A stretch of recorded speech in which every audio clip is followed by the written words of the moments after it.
Here we go. Welcome to the Women in Hip Hop Wednesdays podcast.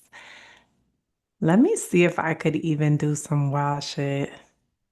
I don't know if y'all ready for this. Here we go. Welcome to the Women in Hip Hop Wednesdays podcast. Let me see if I could even do some wild shit. I don't know if y'all ready for this. Here we go. Welcome to the Women in Hip Hop Wednesdays podcast. Let me see if I could even do some wild shit. I don't know if y'all ready for this. Here we go. Welcome to the Women in Hip Hop Wednesdays podcast. Let me see if I could even do some wild shit. I don't know if y'all ready for this. Here we go. Welcome to the Women in Hip Hop Wednesdays podcast. Let me see if I could even do some wild shit. I don't know if y'all ready for this. Here we go. Welcome to the Women in Hip Hop Wednesdays podcast. Let me see if I could even do some wild shit. I don't know if y'all ready for this. Here we go. Welcome to the Women in Hip Hop Wednesdays podcast. Let me see if I could even do some wild shit. I don't know if y'all ready for this. Here we go. Welcome to the Hip Hop Wednesdays podcast. Let me see if I could even do some wild shit. I don't know if y'all ready for this. Here we go. Welcome to the Hip Hop Wednesdays podcast.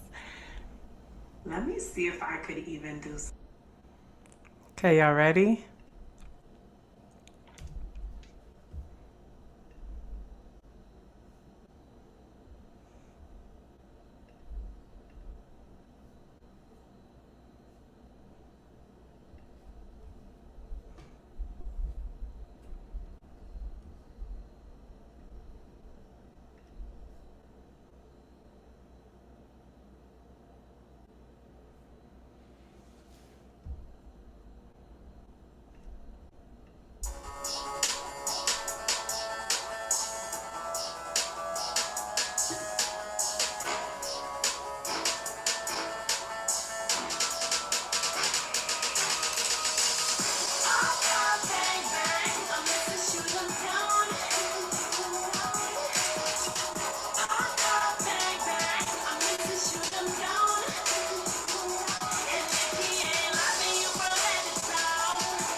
Since the year of the party, 86, no, 87.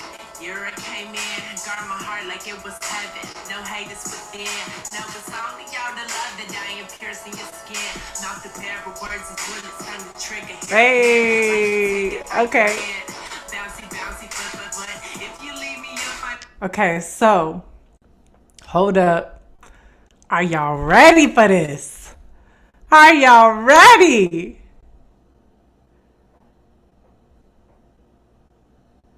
Yes.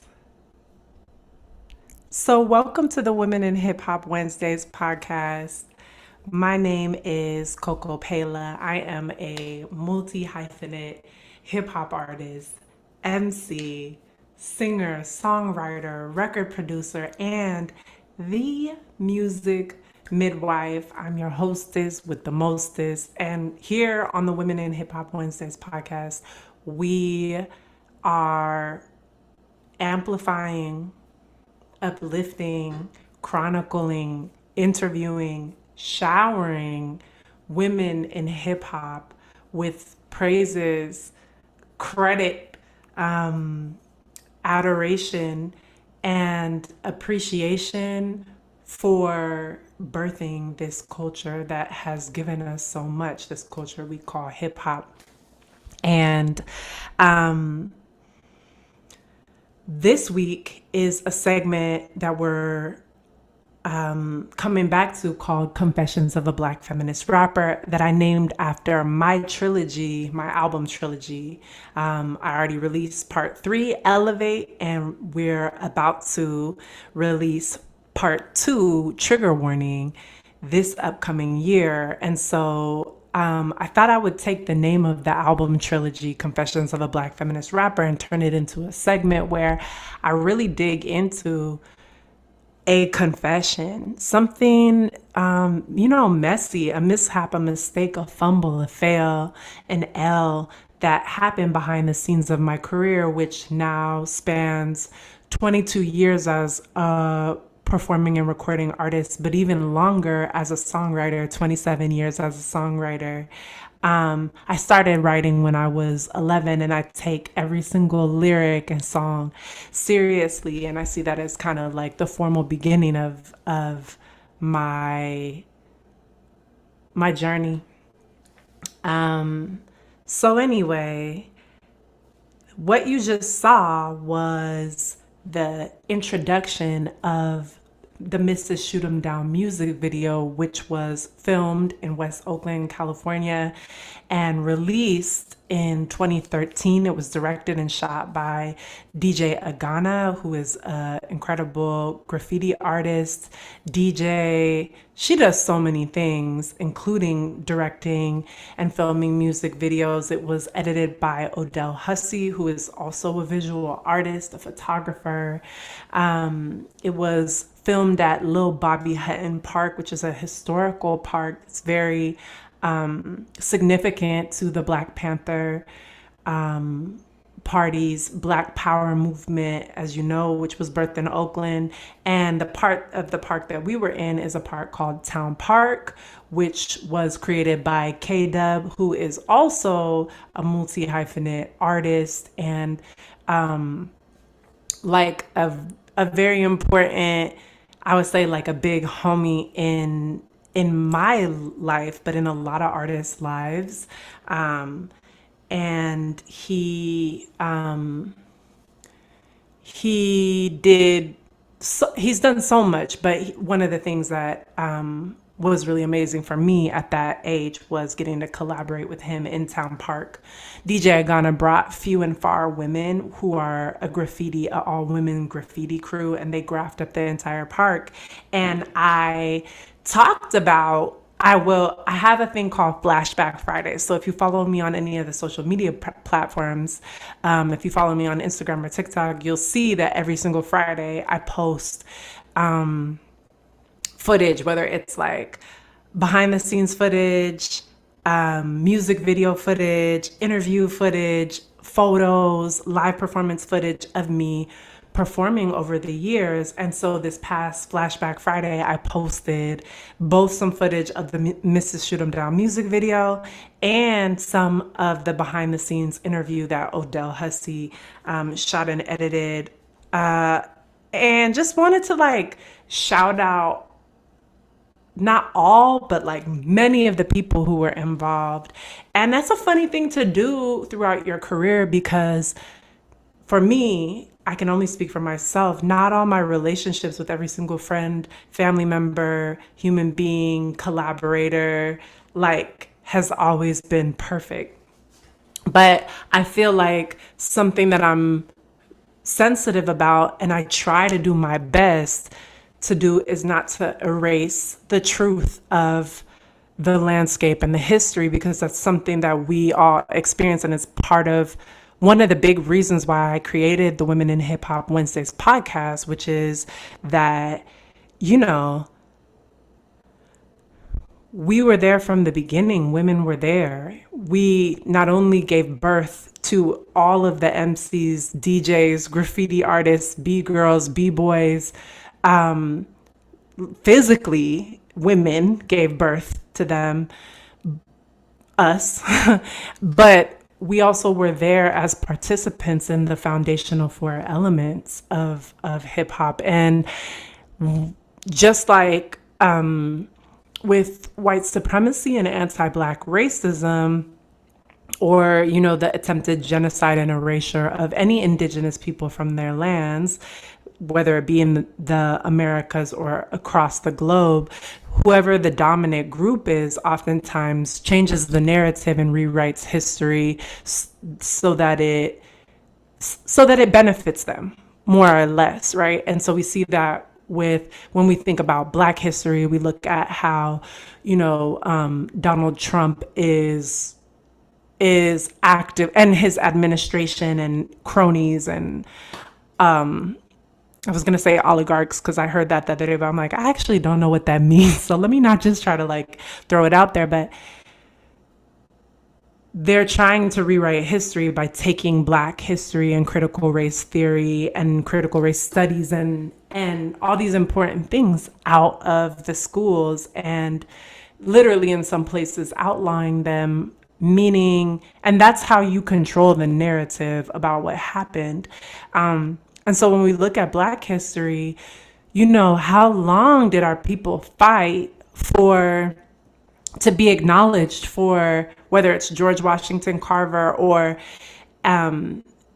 like I could think of so many different Black inventors, scientists, historians, activists, entrepreneurs, artists, politicians, leaders, religious or spiritual leaders who didn't get their just due, didn't get their props, right? Their props.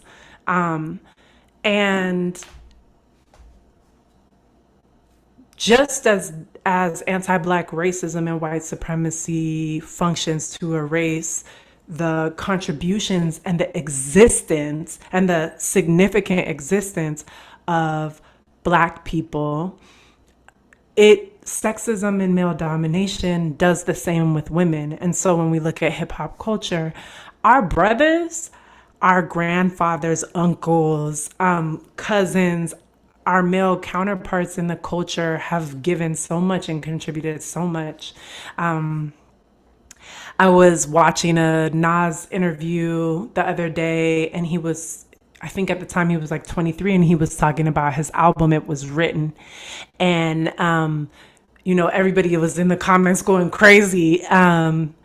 And he was talking about how with It Was Written, how he wanted to bring his music and wanted to speak about life, the life experience out beyond just a Queensbridge project's perspective. And so he was like, Illmatic was my perspective from within Queensbridge, my life within Queensbridge, but it was written, you know, I want it to really relate to people outside of Queensbridge and just talk about life. And he said, as a musician, you just you grow, And I was saying in the comments, I was like, y'all see that? He didn't say as an MC, he said as a musician. Like that's what differentiates him in a lot of ways from a lot of great MCs or GOATs. Like to me, he is from that era, like the GOAT, the best male rapper or male MC. And that's how I feel right now. And you can fight with me in the comments if you want. But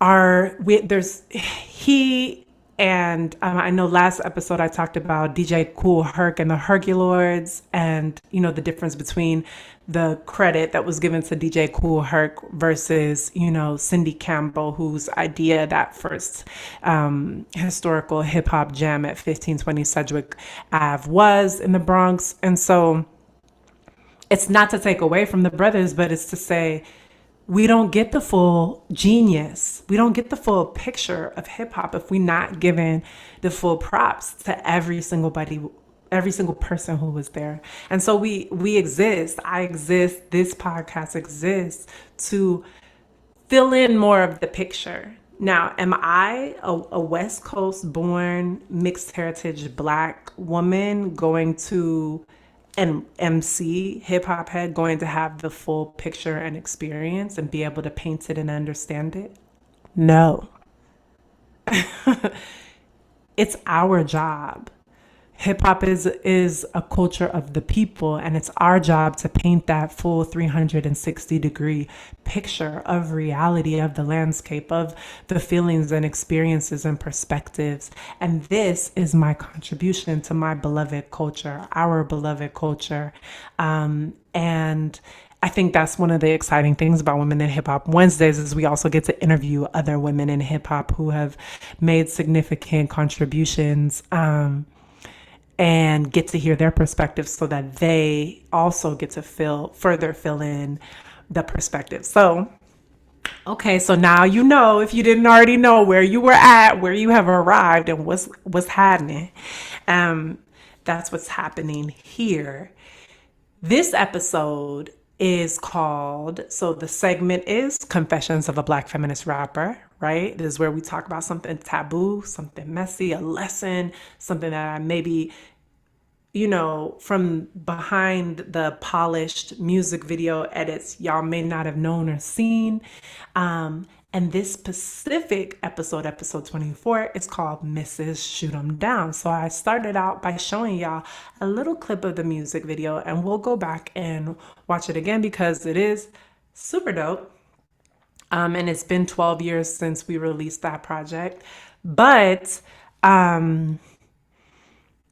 the thing is that to understand the confession of today, we have to go back before 2013.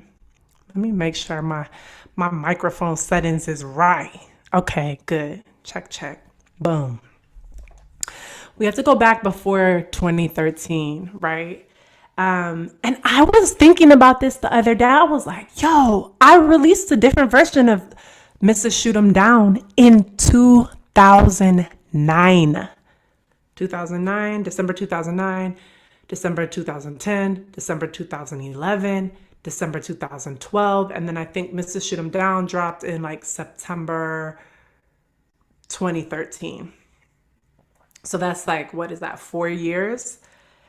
This is a common theme. If you've been following my music or my music career, my artistic journey, this is a common theme. And I think it's something that's driven me crazy.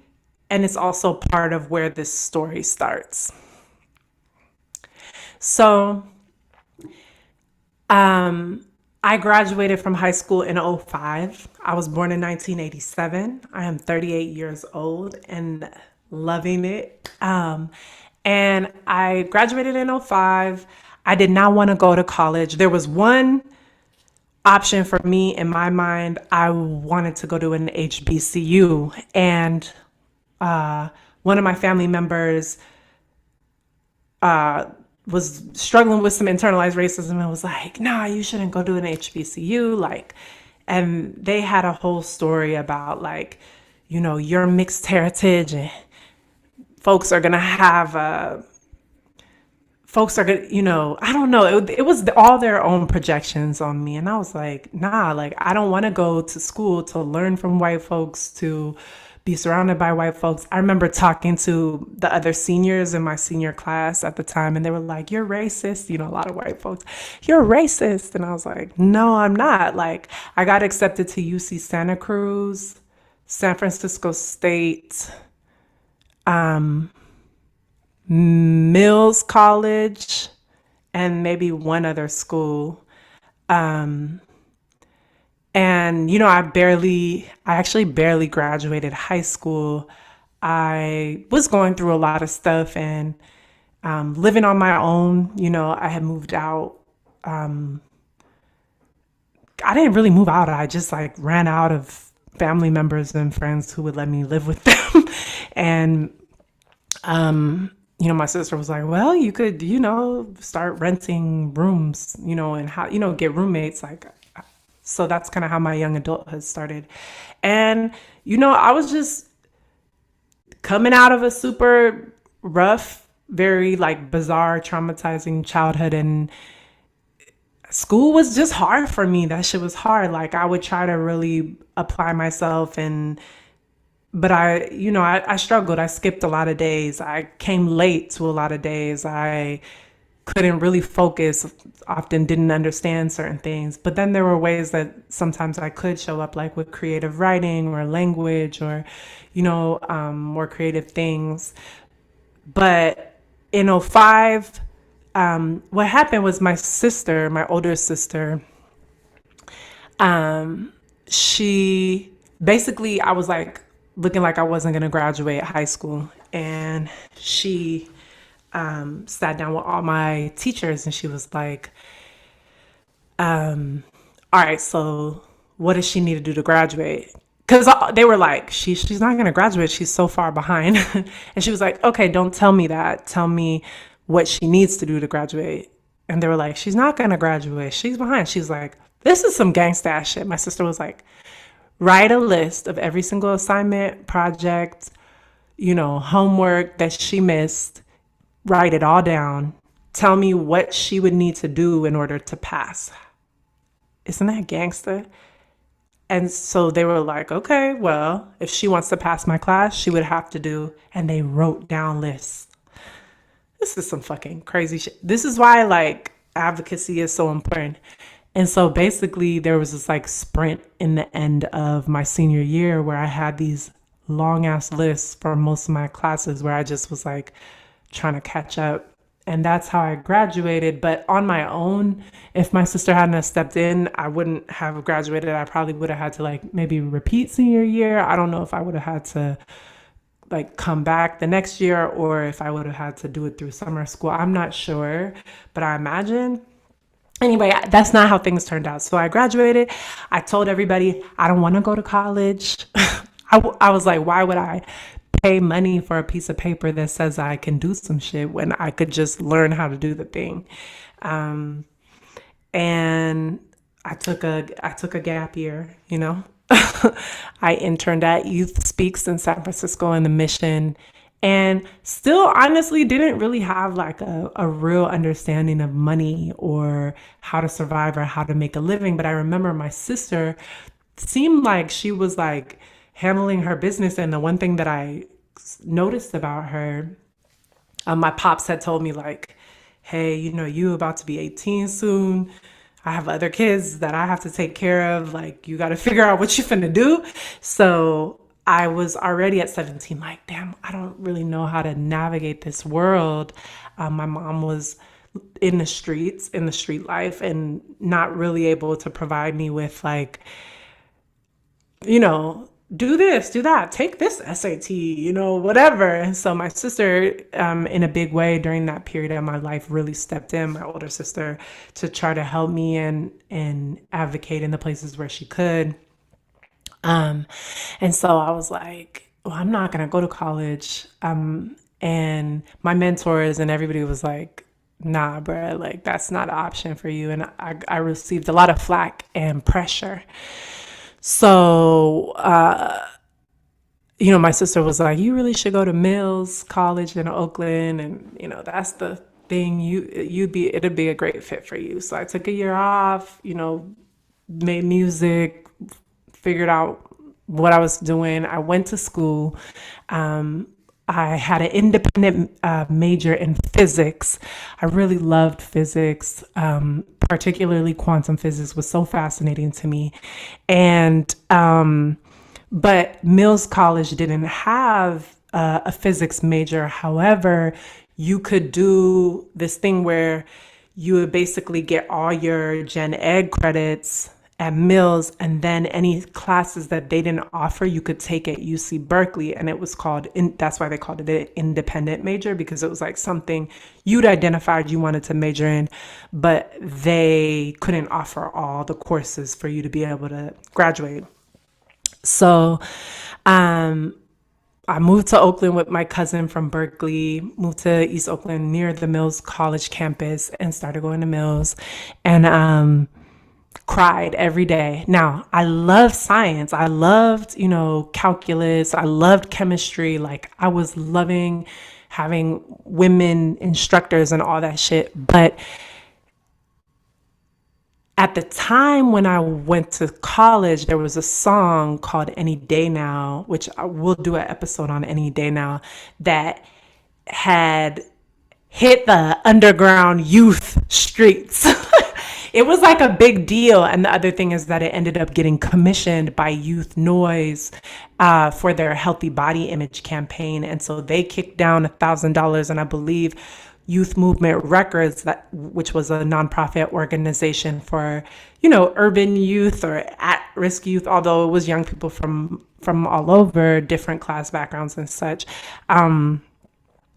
That organization that I was a part of, the Youth Run record label, kicked in a G, I believe, as well. And we shot a music video with On Point Productions, which was Justin Lomax. And Justin, if you see this episode, hop in the comments and tell me who the other brother was, who you were collaborating with. But it was a big deal at the time. On Point Productions was working with like Mr. Fab and Zionai, I believe, and like, just like really incredible. Long live Zumbi, by the way. Rest in power to Zumbi. I feel like I can't mention Zionai without like acknowledging that and giving him love. But at the time, it was like a big deal. I was not like an established artist. I was a teenager when I wrote Any Day Now. I think I finished it at like 18, maybe. Maybe started writing it at 17, finished it at 18. The music video came out when I was 19. So around the same time when I was starting my independent major in physics, it was like this weird thing that kept happening to me every time I would doubt the journey and like, should I really be doing music? Which self-doubt has been the biggest thing for me. I would somehow, something in my music career or life would like open up, pop off, blow up, like so that it was almost like God was speaking to me and like, like, no, this is your calling, so every time I would like turn away, I'd be like, you know what? I'm not really into like the spotlight and like, I don't really want to have to navigate all the ego shit. And I don't have to be famous in order to be happy. I could still be an artist. Like something would pop off.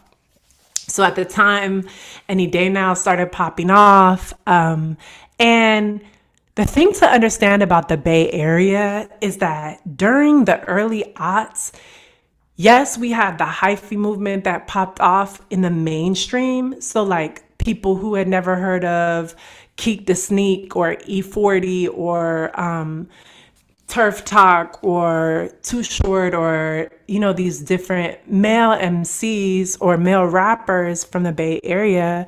A lot of people knew about Mac Dre, but even then I feel like there was like a second wave. During that time, there was this thing happening in the mainstream media, music industry kind of bubbling. But there was also a powerful underground hip hop scene. Underground meaning just like not known to the mainstream. And we were having a fucking renaissance up in that. Like, anybody who was there during that time can attest, whether even if they wasn't on the mic yet, but they were just watching us, like there was a way that the community was so connected and tight knit. We had mentors in so many different phases of their careers. We had Zionai going out into the world, touring. I believe there was one year where like Zionai and Coldplay had like the same number of album sales or something like that, where like we had folks just doing it hella big. Guapole, had Closer, but she also had, she was like, our folks were like out there, right? And so you had some of these people who were really having successful careers in the music industry, staying connected to the culture and the people and the young people. And at the time, there was this model which started with Youth Movement Records, as far as I know, this youth run record label nonprofit organization model that started being duplicated, replicated. So you had Bump, you had YMR, Youth Movement Records, you had Real Hard, you had these like youth organizations that also maybe they built a recording studio. Like you had Cove House, you had who am I forgetting about? I mean, even at a certain point, Youth Speaks, that was a literacy organization.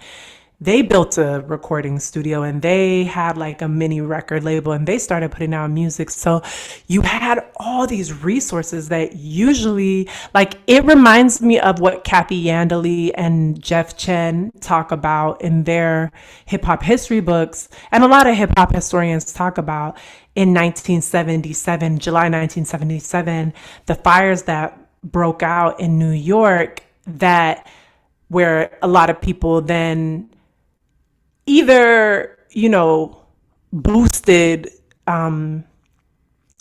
technology like that they otherwise would not have been able to afford, or like suddenly now you have people selling, turntables and sound systems and cords and mics and things that for a more affordable price, right? After this, which then of course made the the recording and the creating of that more accessible. And I think people talk about 1977 in New York, in the Bronx, but like throughout New York City as like this very like key moment that fed and resourced a lot of young hip hop heads' careers. And so this was like that. The early aughts was like that. Oh, you had youth noise. Later on, you had youth radio. I know I'm forgetting some, but like you just had places where young people could go. They could they could learn a DAW. For those of you who aren't nerdy ass engineer recording heads, that's digital audio workstation. That's like Logic, Ableton, even GarageBand is a digital audio workstation. Pro Tools. What am I forgetting? I'm forgetting one of them. But anyway, like, oh, Fruity Loops, FL Studio, right? You have these places where you could go, you could get access to this very expensive technology. And not only that, computers, because not all of us had computers. I remember I got a like janky ass Dell, but it was still better than nothing because then I could like type my papers and stuff like that on it in my senior year of high school. So you're like, where is she going with this? What does this have to do with Mrs. Shoot 'em Down? Rock with me and trust me. Shit, I almost want to play y'all some of, matter of fact, y'all not ready for this.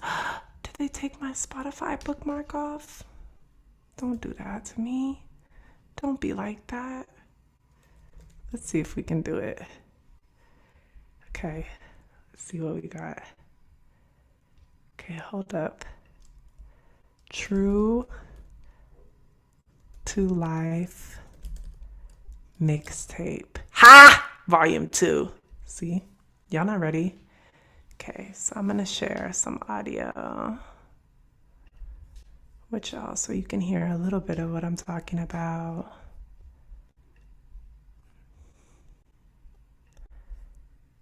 Share sound. Am I still sharing? No, we don't want to do that. Advanced computer audio. Here we go.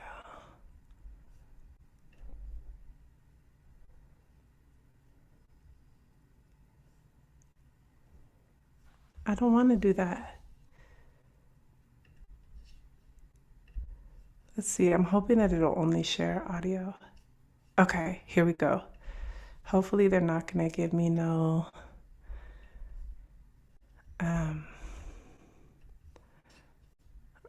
I was gonna say Bammer Weed. Y'all don't know that song. What y'all know about that song? Don't give me no Bammer Weed. We don't smoke that shit in the SFC. All right. my brain. I'm in like DJ mode, even though I'm not a DJ. My brain's starting to like pull different things. It's like sound song association. Okay. So this is the True to Life mixtape volume 2. This was dropped in '07, around the time that I left the Bay to go down to Florida to study audio engineering at Full Sail. But for example, my song Any Day Now is on there. This song that's a mixtape exclusive, meaning would never hear it anywhere else. Black Girl. Let me play you Black Girl, which features, hold up, let's look at it. And look, it's so crazy because it says mixtape exclusive, but it doesn't say all the artists. So this was Crystal Azul, Tiny, oh Lord.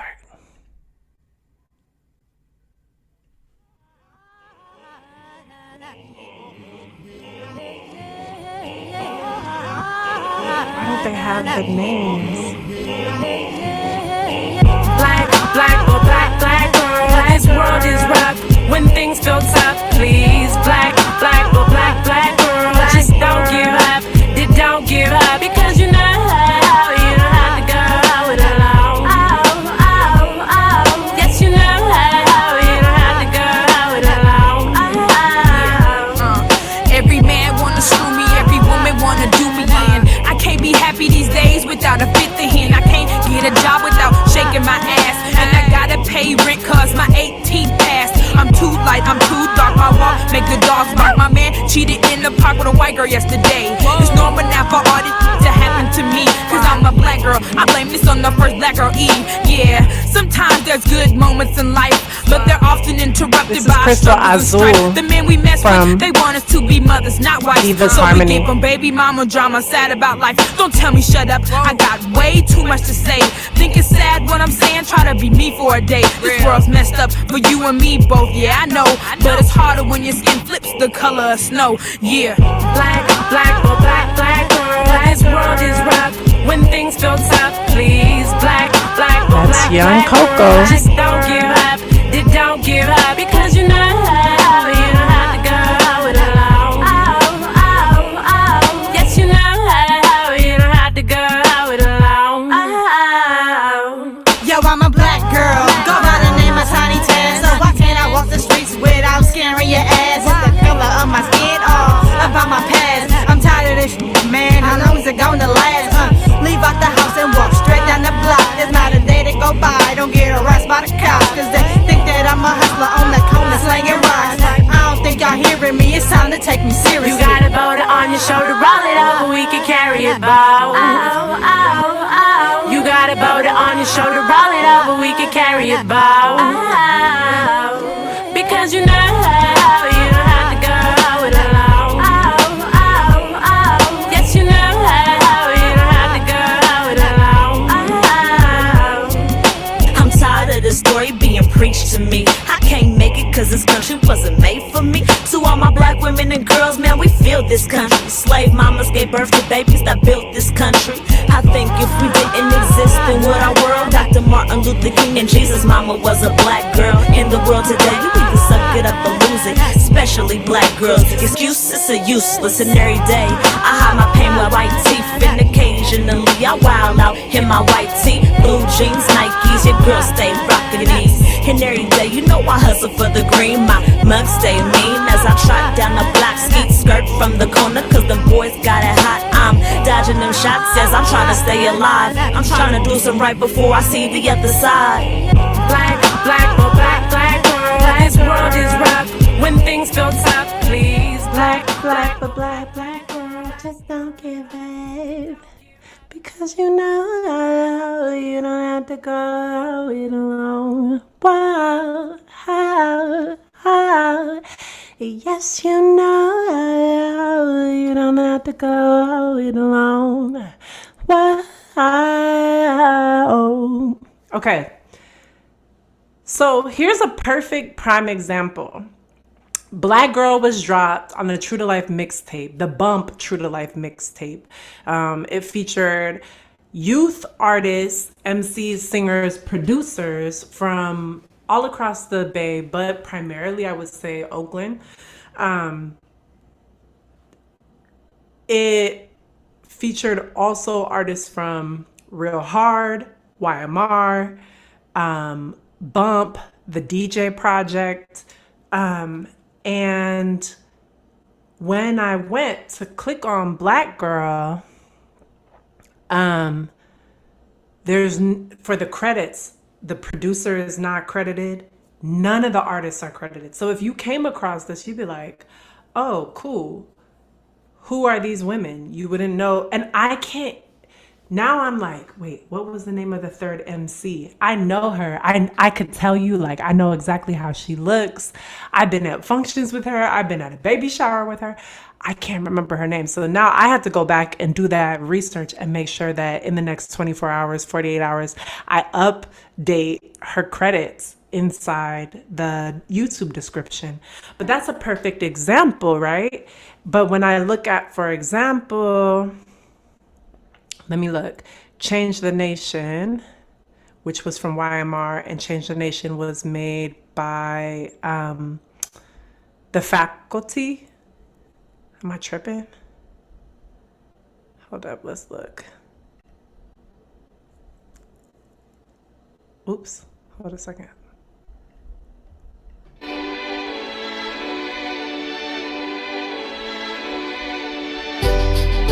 If I could change the nation, if I could change the nation, if I could change the nation, if we could change the nation. Tell me why so many people gotta die for nothing, and white men get licks, get off like it's nothing. Black men committed crime and get nothing but hell. I'm trying hard to understand, but it seems that Oakland. I can't. OBD protect the servant, it must be a joke. And Bush as a president, man, that's really a joke. Terminator trying to take away millions from my schools, and he really wonder why we steady acting a fool. Teen mothers everywhere, baby daddies don't care. Teen hoes on some Pablo, it's too much to bear. Come on. Life in this country, man, it ain't fair. Man, it ain't fair. Man, it ain't fair. Young brothers dying, black mothers crying. I'm sick of everybody telling me what I can and what I can't do. What I can and can't do. Man, only if I could change the nation. Wait, okay, sorry, pause. Jay Million said, I'm sick of everybody telling me what I can and can't do. And then he said, what I can and can't do. For me, I've always interpreted that line as I'm sick of everybody telling me what I can and can't do, but I'm also sick of what I can and can't do.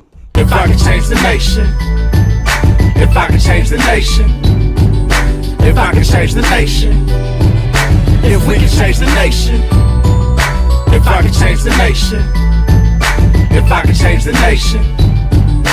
I'm tripping, I swear to God, her name was the faculty. If we can change the nation. This the man that milk and honey, the gonna text somebody. The money, they ain't wanting to change. Clap pistols with tears running. Yeah, my house got bust that. Better days, I love that. And I admit I do dirt, almost above that. Everybody will be breaded, that's my new world order. Go to the store and never be short 2 quarters and no borders. Cause our races deserve the wrong earth, and people wouldn't get murdered, they was on the wrong turf. In this nation of mine, it will get better with time. Calm nights, writing rhymes, sipping Carlos Rossi wine.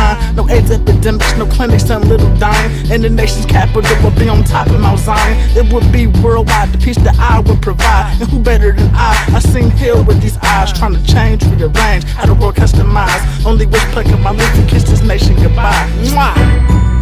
If I could change the nation, if I could change the nation, if I could change the nation, if we could change the nation, if I could change the nation, if I could change the nation, if I could change the nation, if we could change the nation. Change the nation, there will be no more black on black crime. No more mother struggling, nobody on the grind.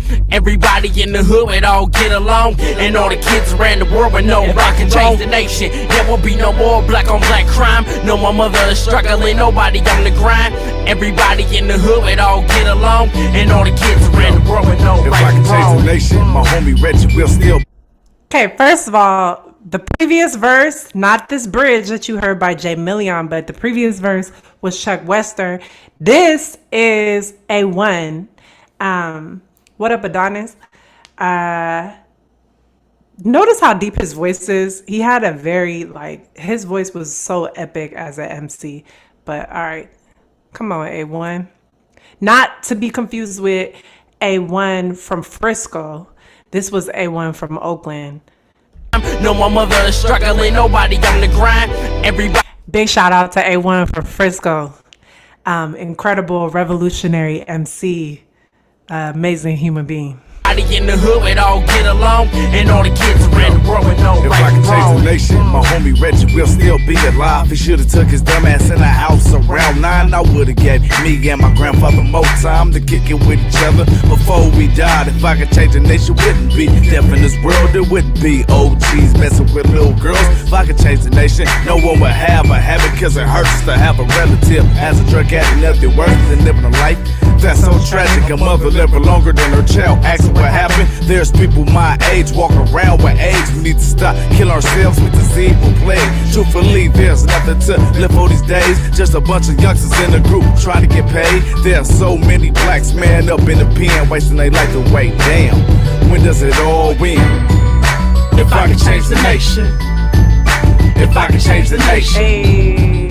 if I could change the nation. Okay. So I hit up one of my homegirls who I know is going to remember the name of the group. I believe it was the faculty, but I might be tripping. So here's the thing. When I double click on the credits, what it says, main artist, YMR, right? Just like on Black Girl, it says main artist, mixtape exclusive. So it doesn't say the names of the separate songwriters, the brothers that were rapping on it. It doesn't say the name of the beat makers, the producers. It doesn't say the engineer's name.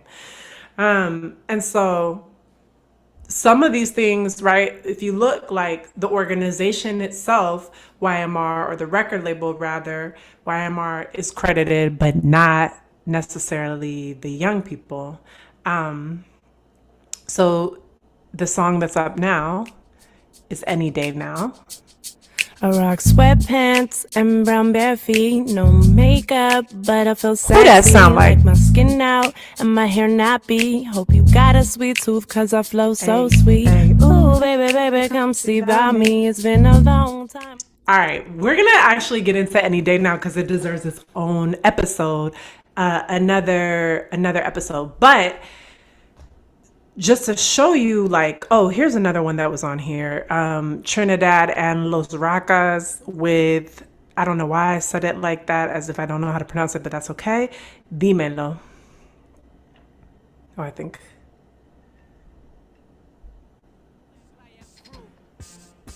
Rap stores, collaborations. Oh, that's right.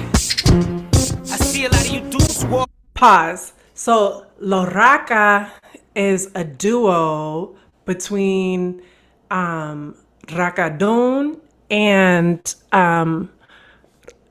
Raka Rich, who at the time was going by Filthy Rich, which I think you'll see that. Maybe I should run it back because it might say it. Hold up.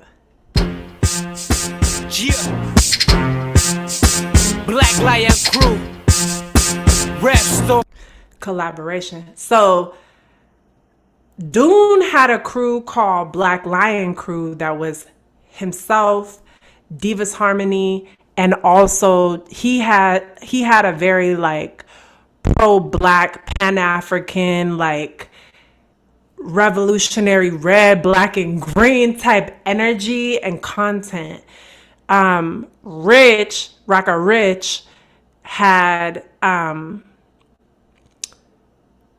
this crew called Rap Stars. And Rap Stars also I feel like it overlapped with a crew called Family. So you had folks like Will Bracey. I don't think Will Bracey was in Rap Stars, but Will Bracey was with Family. So you had, Lord have mercy, you had Rap Stars, which included a bunch of different brothers. Like I remember that whole crew, Rap Stars Family, had also sub crews, not sub crews, but like different rap crews within it. Like I remember there were people like Swang Wide, Chap the Rap Star was in Rap Stars. Man, Tony, I don't remember what Tony's what Tony's rap name was. Y'all have to help me in the comments. And then there was TK, Noe, and Mont, and Mike. Oh Lord, what was their name, y'all? I'm tripping. But like, so go into the comments and you will see all these folks. There's gonna be a whole episode on the Bay Area Renaissance and all the different crews. And so I'll make sure that I get all my notes together before I do it. But my point being, oh, here she go. Yes, the faculty, she says. Woo, woo, woo. She remembers everything. Okay, let me. Okay, good. Okay, I'm back. So, this song is called Dímelo. Los Racas are a Panamanian rap plena like mashup. They really brought like national pride to Spanish speaking folks, but also folks who just were not born in the US or maybe were first generation. And so there, as particularly for me as a Caribbean young person at the time, I remember the first time I saw them perform at I think it was Youth Noise. There was like a cafe, and YMR, I think, had a showcase, and I saw Rico, Rocka Rich. I saw Racadon. I saw Trinidad. And so, me having extended family from Puerto Rico, I like ran home to my sister who's Puerto Rican. I'm like, there was a rapper named Trinidad and his people were from Trinidad. You know, her husband like is Trinidadian Jamaican. She's like, oh my God. And there was a rapper from Panama. His name is Panama. Dune at the time went by Panama. And there was a rapper named Rico and he's from Puerto Rico. Later, of course, I learned no.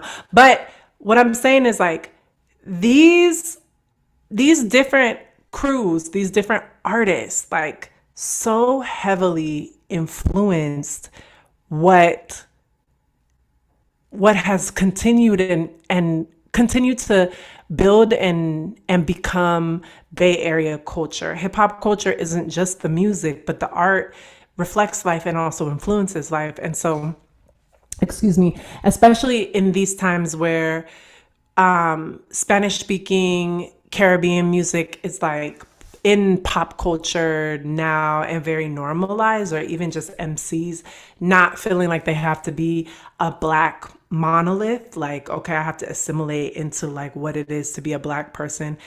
I feel like these were really influential moments that to me influenced other aspects of the culture. And Los Raka are super important because a lot of people had their eyes on them and they moved in the industry in a certain way where they were in rooms and spaces that ended up influencing other major artists who I shouldn't be like, they influenced this and that, but trust and believe some of the major Spanish speaking Caribbean artists that have come out or bubbled absolutely had rubbed shoulders and been influenced by Lorraca. And I think that it's not just them, but when you think about different artists, even myself, like I've seen some of my music or had, you know, been working with the same producer as another artist, and the producer tells me to send over the session and my shit never gets made, but then I see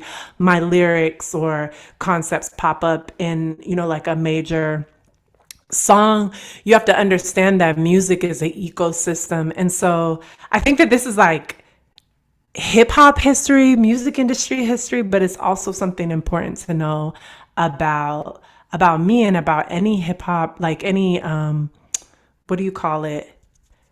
How do you regional hip hop community, is that there's so much richness and complexity between all the relationships. But I just want you to hear this. This is '07 that a sound like this is coming out of the Bay. And if you were there at the time, any of our shows, like we would all pull up. We were all under 21, young people. And, you know, these were the songs. If you were around at that time, like anybody from that time, I could tell them like, the songs that play in my head oftentimes are the underground artists. It's not music that most people would know of, right? So the DJ in my head oftentimes puts on records that I'm like, nobody around me is gonna know this. But they were so influential to all of our sounds. And we, even sometimes you would have like a rivalry with somebody. Oh man, I am like mad that I can't remember these names. But you have a rivalry with somebody, and ultimately that rivalry would push you. Like I remember as someone who was labeled conscious, I had so much frustration where I was like, I'm not conscious. I'm just being honest about my experience, right? Child, I'm gonna land the plane, I promise. But anyway, all that being said, we all influence each other even when we have rivalry with each other. Somebody might drop a cold ass song that was more politically or socially conscious or included socio-political analysis, and it would make somebody who wasn't really trying to talk about that kind of shit be like, yo, that's raw, or like, damn, that's powerful, maybe I should put that in my music. Somebody would drop a record that made everybody go crazy in the club, because we had 21 and under clubs, thank God, and you would see it and you'd be like, damn, I want my music to make people dance and sweat and like let loose. This is Dímelo by Lorraca and Trinidad. Collaboration, yeah. I see a lot of you dudes walking with your pants sagging, thinking you hard. Gold teeth, growing your hair out. What? That's supposed to make you a little tougher than me? Y'all some clowns, man. Y'all ain't serious. Y'all ain't serious. Y'all don't want it like this, man. Feel it when I spit it with a vision. Picture just a vision, I give you with a mission. Niggas is locked out, no smiles, get it, cousin. At the same time, we got these fakes giving you mugs. Imitation like bootleg clothes, two red tones, ignorant with stupid quotes. You ain't bold and solid like UFOs. You just old and ancient, you big no. Come get me if you really want me. I'm equipped with a kookie on me. I don't care, I'm willing to go fair. As long as you fight fair, don't fight, man. Cause I'm worse than nightmares. If you want it war, just tell me so. If you want it war, you be better than to tell me no. You keep acting like a bad boy when you are a bye-bye. Buster imitator that is wearing a disguise guy. If you want it war, just tell me so. If you want it war, you be better than to tell me no. You keep acting like a bad boy when you are a bye-bye. Buster imitator that is wearing a disguise guy. Real rapper don't talk, real rapper just act. You think porque tú tienes red, black and green on your wrist, que tú eres un rebel like Malcolm McKinnon. No trabaja así, se mete en su punto rojo, quedan high fee y se creen Tony Montana. Hay que pagarle pintar al circo de su casa, porque tus manos son pura payasada, puro bla bla bla. De que taca clave y no vas a nada más. Ya enfrentate a la realidad. It don't matter what you wear, cause rebellion not the image of a night. Black Lion Crew, revolution, revolution, revolution. A la hora de la hora vamos a ver quién es quién de verdad.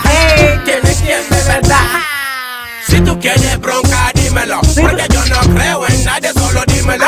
Puro roto de cizaña, una mala maña que tú cargas encima y eso a mí no me engaña. Si tú quieres bronca, dímelo, porque yo no creo en nadie, solo dímelo. Puro roto de cizaña, una mala maña que tú cargas encima y sé que no aguantas la batalla. Why them slacking and lacking, them said them busting big shots. They run up in their face, them said them shotgun pop. If I was to call it bluff, you mightn't would I get shot. Drop for thinking that the flows was really hot, but it's not. But don't stop, cause your flows can be progressing. Stop stressing and just remember that I'm trying to teach you a lesson. No getting that you're doing, this style that you're pursuing, cause it sound real funny to me. I beg you please, I heard you sneeze all over the mic. Thought you was tight, guess what?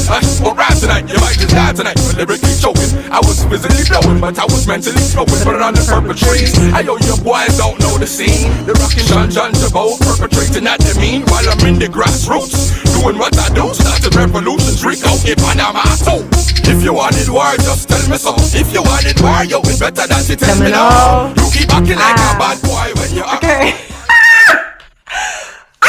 Okay. Y'all, I'm sorry, but I'm not really sorry. Understand that this is... all these songs were on the same mixtape in 07. Let me see if I could do another one. We have Change the Nation, Any Day Now, Black Girl, The Mellow. Oh, danger, danger, I'm going down. Whew! Okay, one more. This is Divas Harmony. There's so many good ones. Okay, hold up.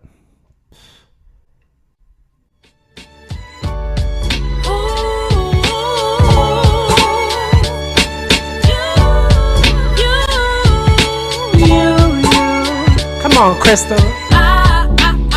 And Ebony. Explain how I feel. I'm insane. For you got me so caught up into tongue tied. I don't know why I'm so possessed, so obsessed, so infatuated with you, puppy. Te amo, Nina Pinda, way. I'm trying to say what's in my heart, but I can't explain what you do to me. It's like having a dream. You're simply my ecstasy. You too, way. You too, way. You too, way.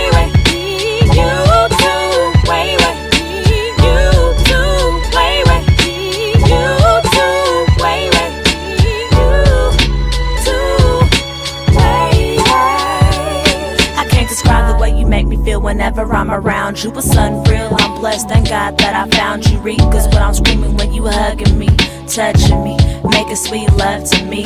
Mind, body and soul, I wanna feel you all over. Got me feeling like bump, I got you hard as a hover. No, I never thought that I would feel this way about another. I love you, my king, my African brother, and I can't get enough. Like DH and Tris spitting about the future of bump. The future of us is big house with 2 kids, eternal pleasure forever. Can't nothing sound better than the sound of you and me. Not saying a word, connected mentally insane. LOVE, in love with you, being in love with me. Can't wait till the day I'm forever your queen. Yes. You too, way. You too, way. You too, way. You too, way. You too, way. You too, way. You too, way. I don't see why it's not clear. Only thing I know is I want you right here in my life. I try to explain, but I can't. It's not relevant. All that matters is that you understand where I'm coming from. It's crazy, baby. You're ghetto too. You're the one I want, so I'm not gon' front. Need you to want me, cause I love the feeling that you bring to me, baby. You too, way. You too, way. You too, way. You too, way. You too, way. You too, way. Way, need more time. You are the one. See to it as unico.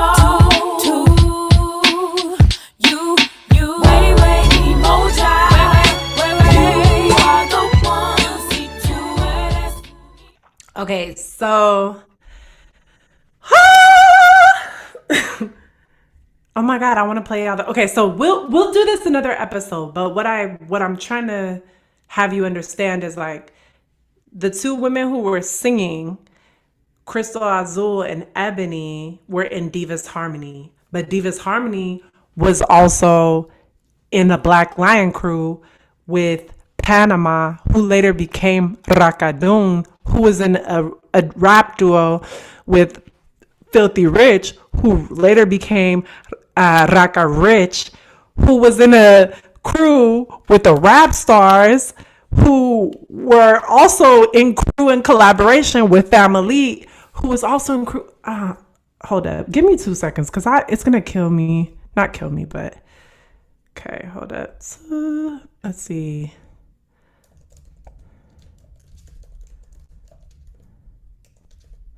I have to find the name of this crew because it's gonna the beat.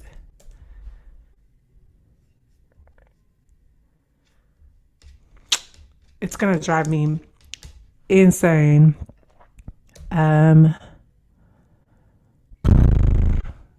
Okay, well I'll do the research. But basically, and then you look at like me, I was a solo artist, but I also was in a duo at some point with Dynamite, and we were original dope for a little bit.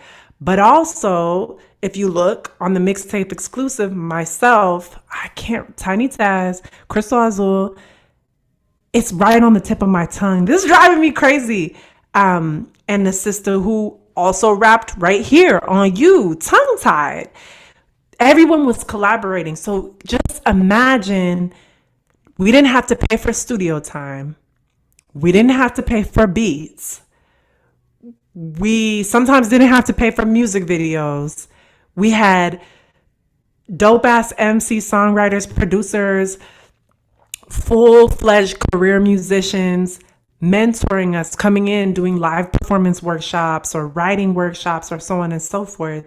So the creativity was out of the fucking roof. And also there was a richness because there were real relationships behind the collaborations, right? It wasn't just like, oh, we're on the same label. Now you did have some of that, like, oh, we all on Bump, we all on YMR, let's all get in the studio. But it was different because, like, I'm not saying that being paid for your work isn't important. I actually wish they had have taught us and figured out how to create some type of system so that we were well compensated. So once we got out from under the youth world of music, we understood the value of our labor, but it was just so powerful. So why the fuck would I leave something like that? Right?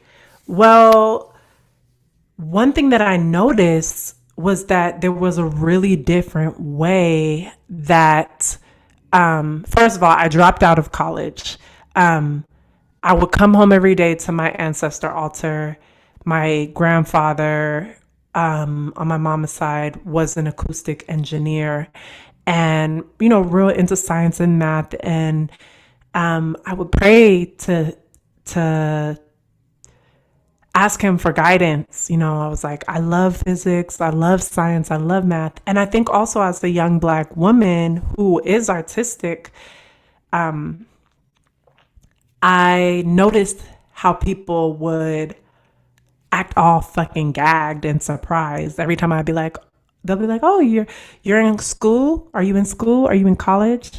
Oh, what are you studying? Physics. What? Like, they couldn't process the information. What? But you seem more like a creative, right? So I can't be a creative and be a science nerd. I think that in some ways, I fought my own intuition around what I should be doing with my time because I didn't want to be put into a box. Something about Aquarians. Sometimes, I'm not going to speak on other Aquarians, but for myself, it's almost like, oh, you think I have nappy hair and I don't wear makeup and I put flowers behind my ear. Oh, you think I'm going to ride a bike in my music video and, you know, I don't know. You think I'm a vegetarian or a vegan? Now I have to eat, meat and talk about different subject matter. It's like, nobody wants to be stereotyped or put in a box. And I think in some ways, even going and studying audio engineering, studying physics was about me being like, I'm more than just a creative, conscious, you know, flower child. But in some ways, I wish I hadn't have tried so much to resist who I was and instead just delved in deeper to who I was beyond the stereotypes. But one thing that I noticed immediately was that my male counterparts who had been making music just as long or sometimes less long were not going through the same thing. So I would see my male, like my brother Dune, I would see him, the way he moved was so, for me, I was like flabbergasted because he would just like holla at somebody, be like, hey, yo, would you shoot this music video for me? And I'm not saying, like, I don't know all the pieces behind it, but I know him well enough to know, like, he would ask for what he wanted. Closed mouths don't get fed. I would find out that different male artists would get photo shoots, music videos, behind the scene document, like they would just beats, resources, right? And they, like, the men would barter and trade with each other. But then when the women and girls stepped into the picture and wanted to access to those same resources, we would often get sexually harassed, sometimes sexually assaulted. You know, it could be anywhere from the dude is trying to holler at you, you guys exchange information because he's a rapper, he's a producer, he's a DJ, he's a videographer, he's a photographer, and you're like, cool, I need to do a photo shoot. I need to shoot a music video. I need a beat. He's an engineer. I need to record a song, right? But instead of just getting to show up to the studio and record the song, you're having to also navigate. He didn't really want to record the song. He was trying to get in them draws. He didn't really want to record the song. He has had a huge crush on you for a long time. But some people might be like, oh, that's so flattering, but not when you are a young woman, not much less a young Black woman, and you're called, you're answering the calling of your freaking purpose and your destiny. And now you're having to navigate, well, no, I don't want that. Oh, do I want that? Like, ooh, like, I actually kind of have a crush on him too. Da-da-da. No, let me keep it professional. Because the other piece too is like, especially in Oakland and the Bay Area, the pimp culture is such a big aspect of the culture. You have this radical liberation, grassroots movements and socio-political analysis, but then you also have, the reverberations of the crack epidemic, COINTELPRO, and, Black exploitation culture in movies and music and pimp culture and the overlap of pimp culture and drugs, and sexual exploitation of women, which includes getting women high and drunk and fucking rolling so that you can then take advantage of their bodies and exploit them sexually. I mean, like, this is not a full perfect analysis, but what I'm trying to say is, as young women, right, stepping into the cipher, first of all, it's hard enough just to step into the cipher.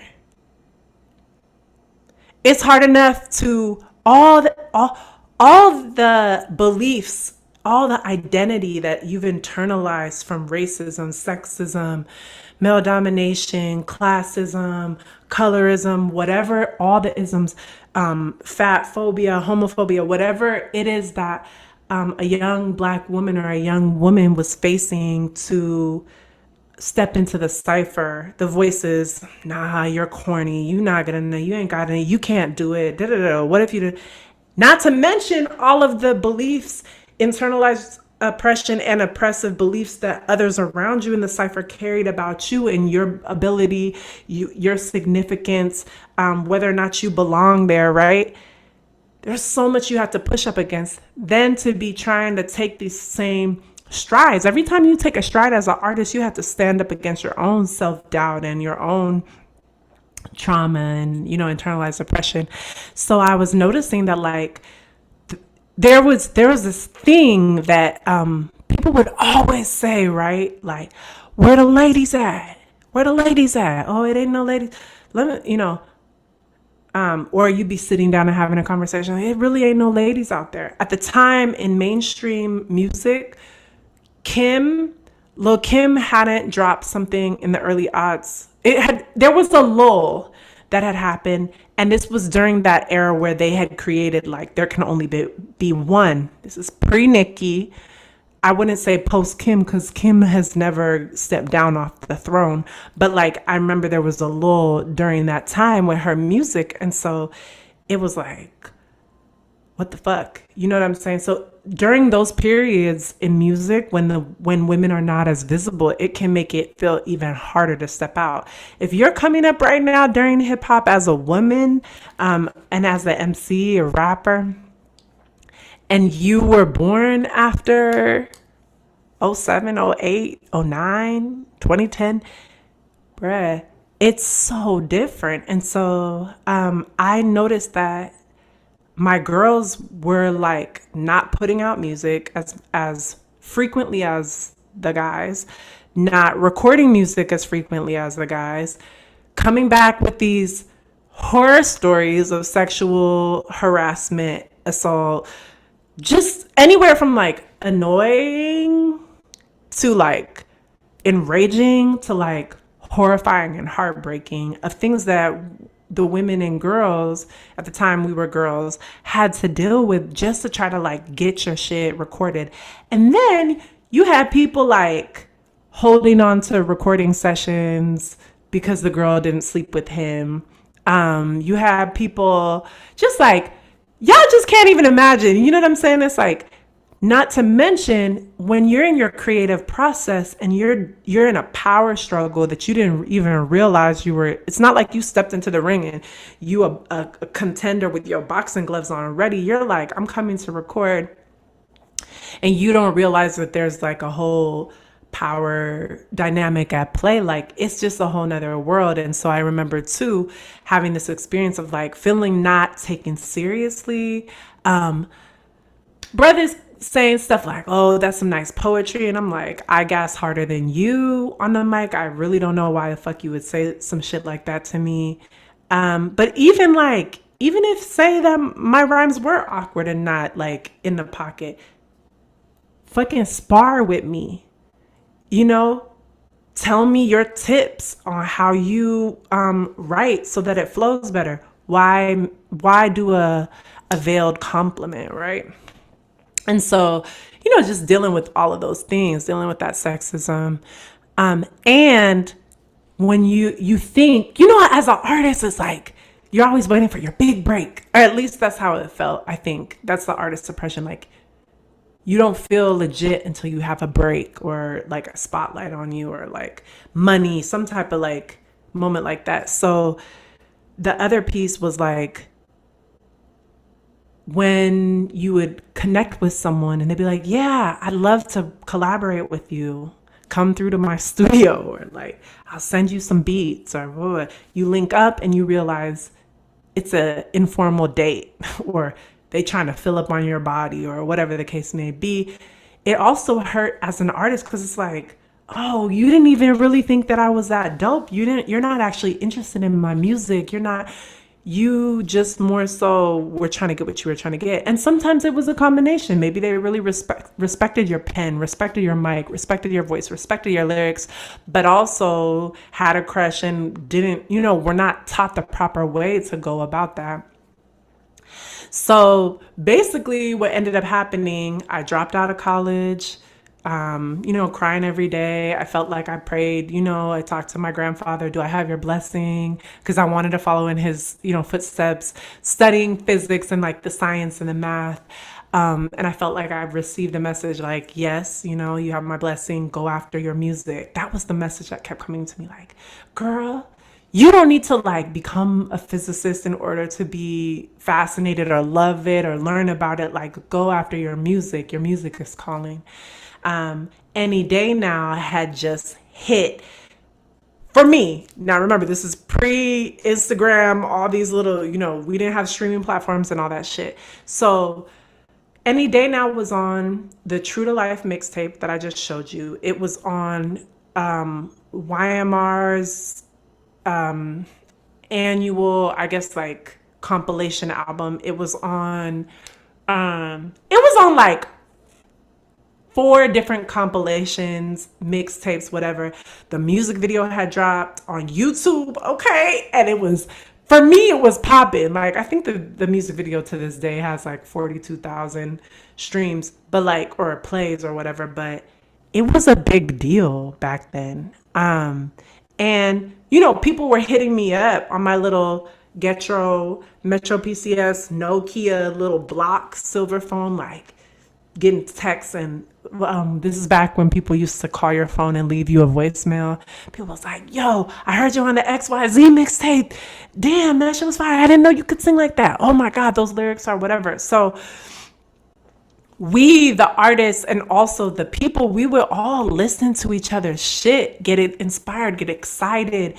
And then, you know, you might be like, I'd love to put you on a hook for this or that. You end up kicking it or spending time with somebody, building with them. So it was an amazing moment. But I was like, this is some bullshit that I am all my girls, that women have to go through this shit, that we're not getting to move at the same pace, be able to make the same progress, be able to grow and have access to the same resources just because of this dynamic of sexism. And so I was like, you know what?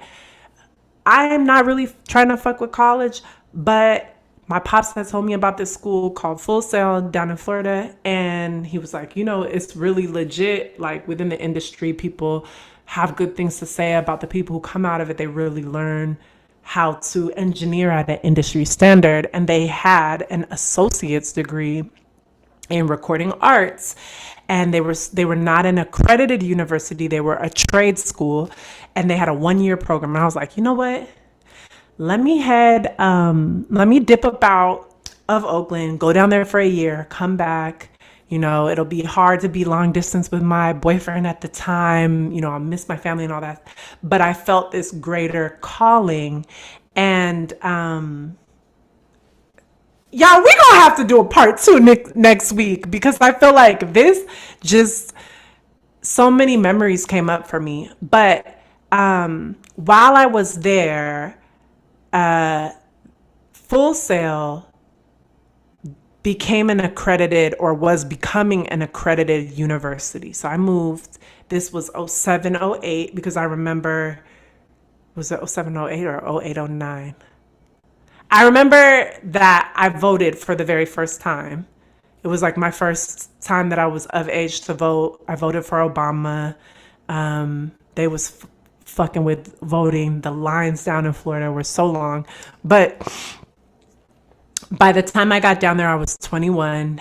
And so I did the year-long program. And at the end of the year, they were like, hey, we are becoming an accredited university. And if you want to stay and get a bachelor's in recording arts, you can actually stay, and your class only will have this option of like an add-on. So it was like kind of like a hybrid bachelor's program where I think we just like extended another 10 months or something like that. And you can stay, and then you'll get your general education credits and walk away with a bachelor's instead of an associate. Some people moved on. They went to Atlanta, New York, Los Angeles, Nashville, did their thing, set up studios, worked at studios, interned, and some of us stayed. And I was one of the people that stayed. And two things happened that led to the first version of Mrs. Shoot 'em Down.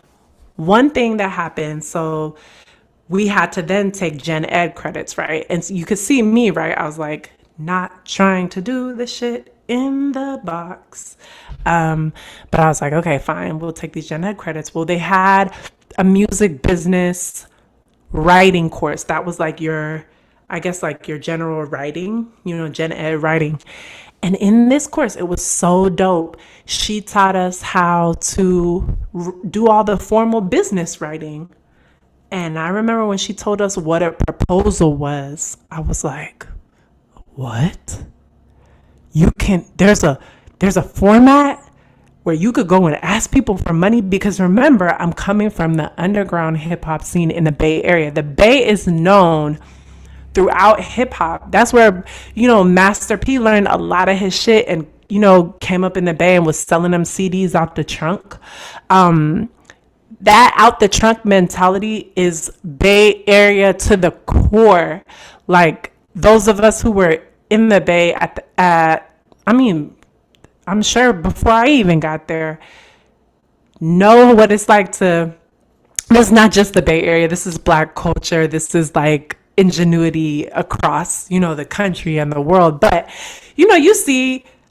I remember seeing the faculty at just selling CDs on the corner.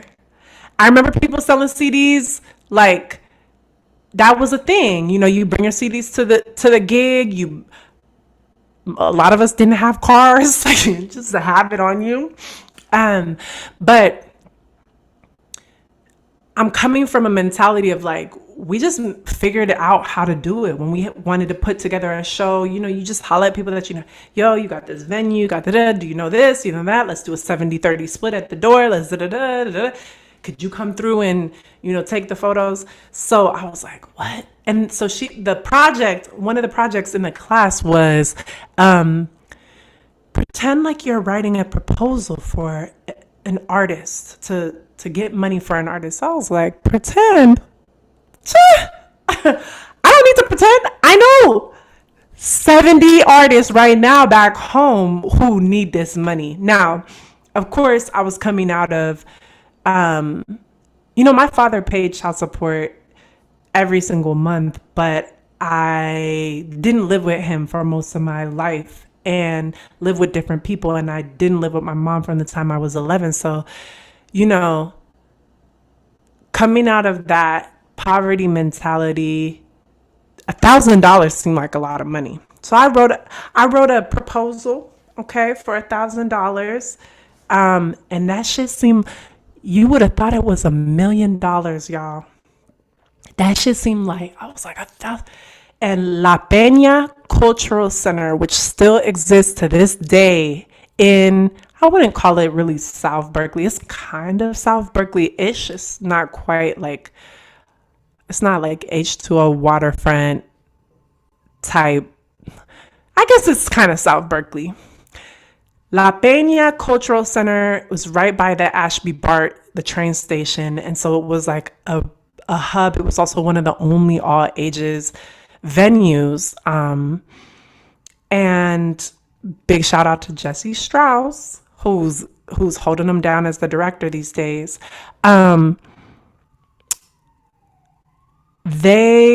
At the time, Susie Lundy was working there, and I knew her from Youth Speaks, from my work with Youth Speaks, and as a young person in their programs, and then like an intern and a poet mentor. So I can't really remember how. I don't know if I reached out to them and I was just like, hey, y'all, I have this proposal to throw this mixtape release party. I want to create a mixtape with all the dope ass artists that I know from the Bay and beyond. And I don't really remember how it happened, but I sent them the proposal, right? Child, they gave me $1,000. And I'm gonna have to interview Susie actually on Women in Hip Hop Wednesdays to see how did that shit come about. Anyway, all that being said, I was in school studying audio engineering. Part of the program is that you had to have, like, you took out student loans to get, if you couldn't pay for it, to get your computer. You had Logic, and also audio engineers, beat makers, like nerds. Everybody had like the cracked version of this and that. So you'd be like passing around the jump drive with the cracked version of shit, people sending shit.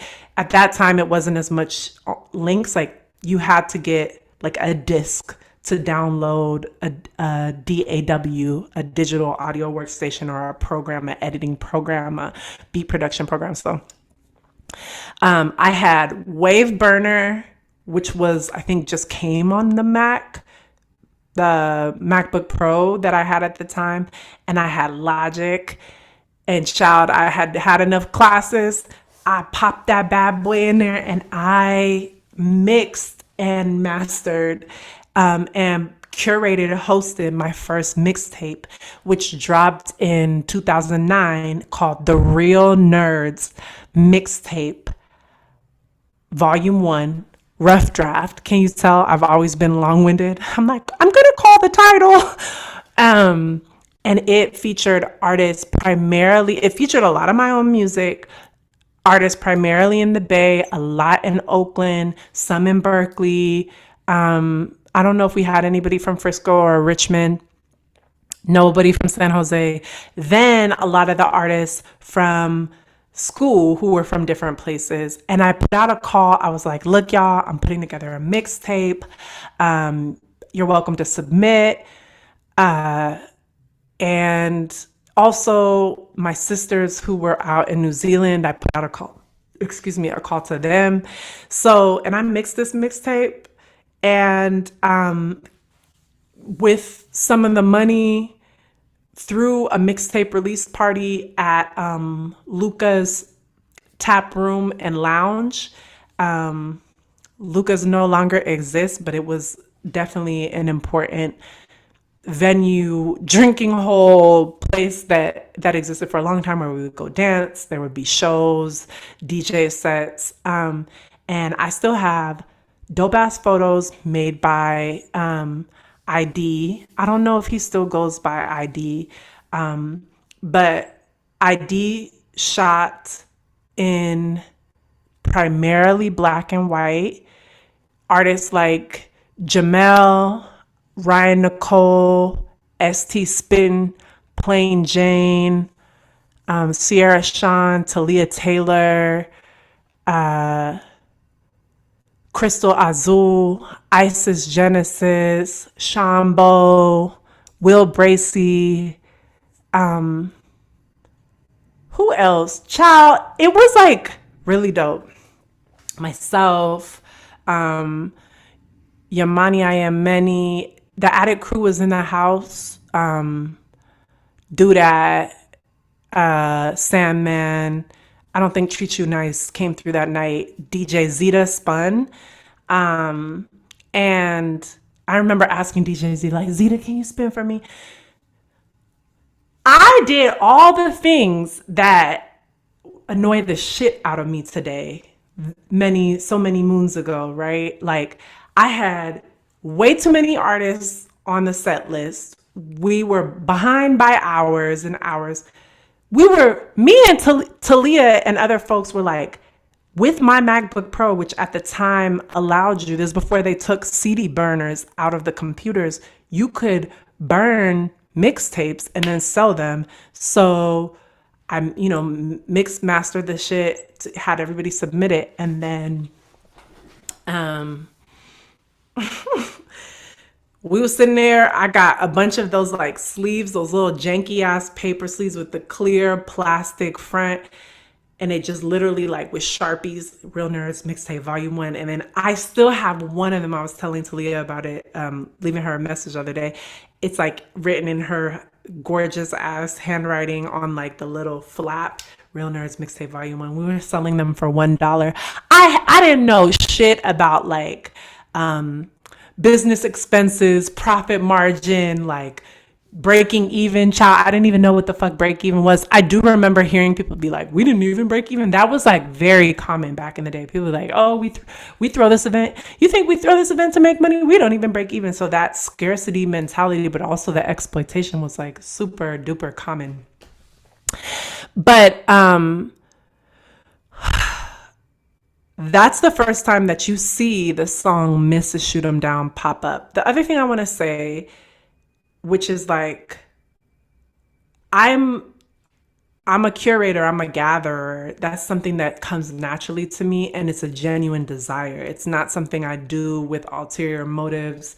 I love people, but I think something that happened for me as a woman, feeling like so drained and exploited and drawn from so much, I almost like made a hard turn to the other side. Like, I'm not doing shit for other people. I'm not gonna da da da da da. And I didn't really process that well after feeling like being taken advantage of or giving so much for so long, I kind of swung to the other way. At this time, I'm thinking as an artist, I also hid behind my gift for bringing people together. So like, I love the Real Nerds mixtape, but it's interesting, right? Like, it's kind of my mixtape, but it also features a lot of people, which is something that I did a lot, right? It's like, well, it's me, but it's everybody else, because it was so scary to be visible and stand on my own and say, it's me. Because like, what if nobody showed up for me? Of course, I wasn't in my conscious mind at the time. Mrs. Shoot 'Em Down was made with a producer in that I met in school, and the song was, at the time I was like dealing with somebody who was playing the shit out of me. And you know, like, I grew up watching my mom get disrespected by different men. She was also a G, to her credit. Like, she had 6 different baby daddies, and it wasn't a secret. She wasn't lying. She wasn't sneaking.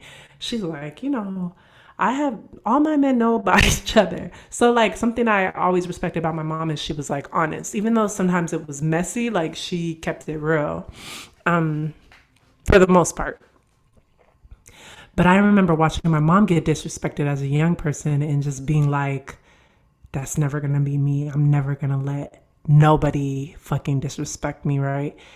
And what that meant for me is that I really was too scared to be vulnerable. I was in a relationship when I first went to Florida where I feel like, child, I wish I had the information about insecure attachment styles, versus secure attachment styles. I was doing everything, every tool that I had at my fingertips. I was really trying, but that was a relationship where I can tell, like, looking back, I was kind of like too scared of intimacy and abandonment. And so like, every time the relationship would get hella stable and like deeply sweet and intimate, I would do some shit to sabotage the intimacy and kind of like,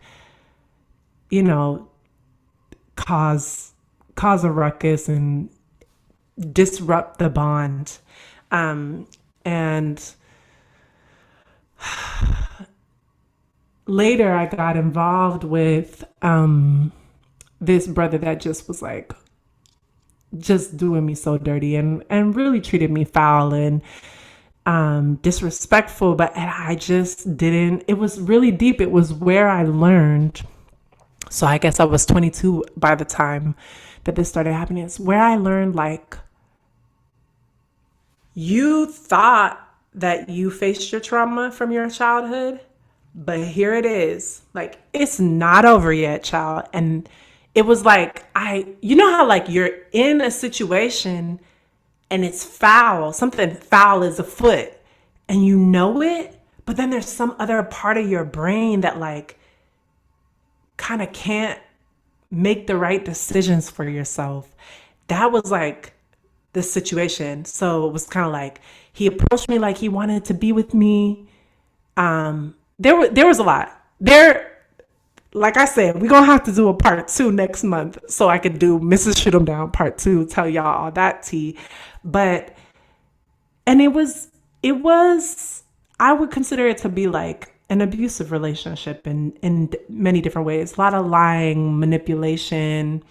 It was a very messy period in my life in general. So it wasn't that, I didn't have my own struggles, but there was a way that this person kind of understood that I was vulnerable to certain types of manipulation and like pressed that button to get what he wanted.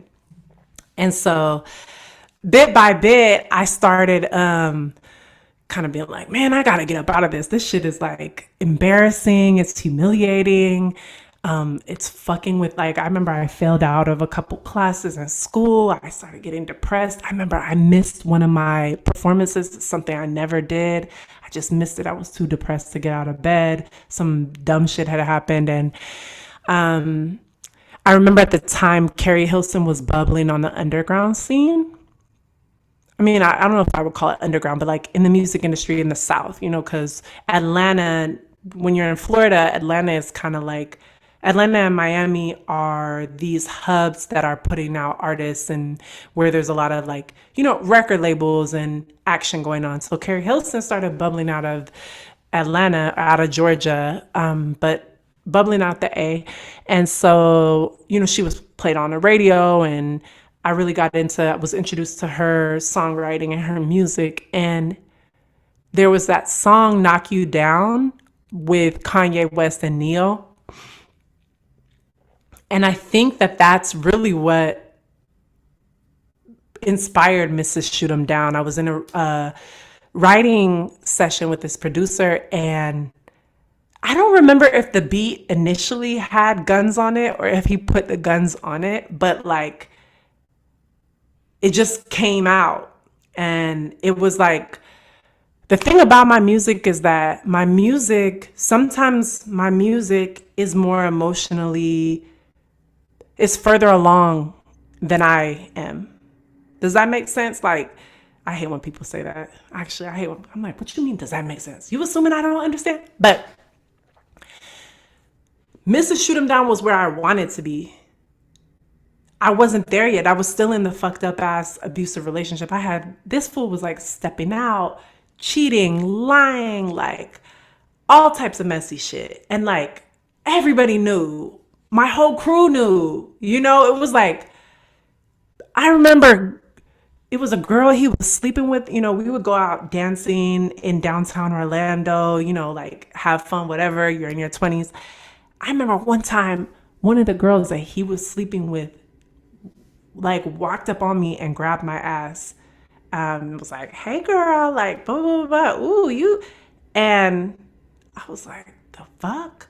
I was like, this is odd. Like, just, you start picking up on vibes. I remember one of the girls who he was like cheating with, her friend fake befriended me, and child, it was just a messy mess. And I was just like, how the fuck? And there's more to it. Like, there's some truly painful and like I said, like heartbreaking aspects of how I got kind of wrapped up in it that I will talk about in my music in the Trigger Warning album. But we were in a recording session. The beat came on and out came Mrs. Shoot 'Em Down. So I'm going to play you the first version of Mrs. Shoot 'Em Down from the Real Nerds mixtape. Oh shit. Hold up. Here we go.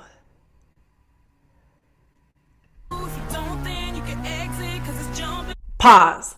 So Crystal Azul and Isis Genesis. So me and Crystal sang backup for Isis Genesis.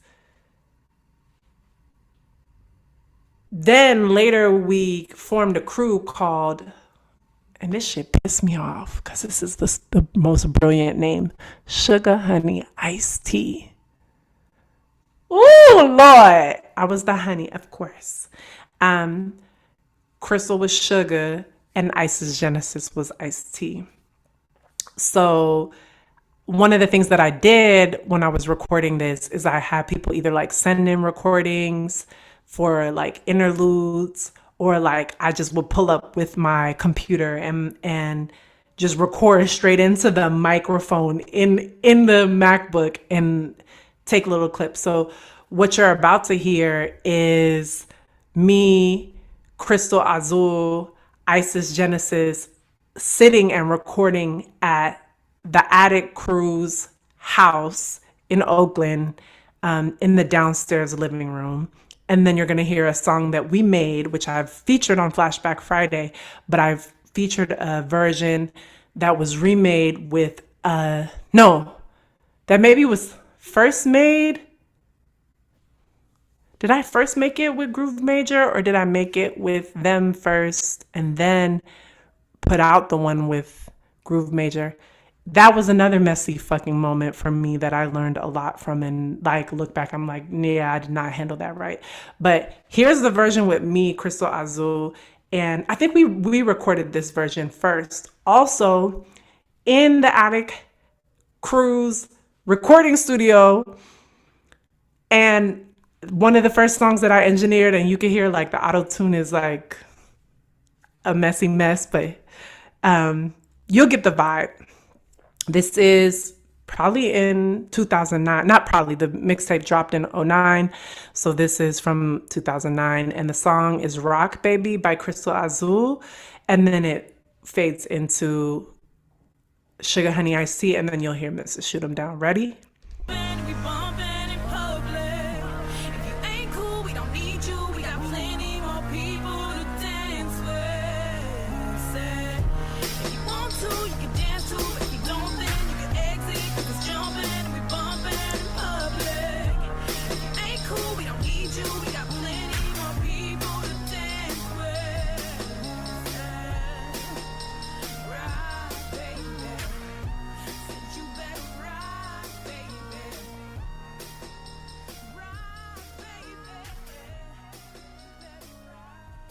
I don't know it's sugar. Just count 1, 2, 3. I said sugar. What is you talking about? Anyway, Just count 1, 2, 3.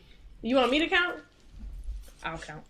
We're gonna say, "Hey, this is." Okay. Hey, this is. I'm just going to the thing. Hey, I like this is. Okay. Okay. No. Say hola. No. Okay, we're saying hey. Jumbo. Exactly. Cut it, Jumbo. Focus. Hey. Konnichiwa. That's what I just said. Konnichiwa. I'm gonna walk out. Okay, I'm ready. It'll go, hey, this is Sugar Honey Iced Tea, and you're listening to Real Nerds Rough Draft Volume 1. You say Should that. one person say? Yes, you say that. Why? Girl, My voice is all over this hey, this is, then Genesis, you're going to say, Jeezy. And you're listening to the Real Nerds. You're listening to the Real Well, how Nerds. about somebody says Real Nerds, someone says Rough Draft, or somebody says, and you're listening to Real Nerds, the Rough Draft, Volume 1. I'll say Volume 1. Okay. I'll say, and you're listening to. And you'll say Real Nerds. Rough Draft. Okay, cool. And we can say Volume 1. Okay, cool. It'll come out good with how. Okay, let's try. Count it. 1, 2. I'm waiting on the 808. I'm waiting on the hours till we be and shine like a melly. Coco, Peila got it. Yes, y'all, really? You asking questions? Don't be silly. Ellie, I is so it's chilly. Burr, flow frosty, not frilly. Her, so bossy, yes, sir. Sir? Can the 808 cure me? My flow poison, call it mercury. But I am not a fish, just a kitty cat perfect. Beat line, feminine, life start working.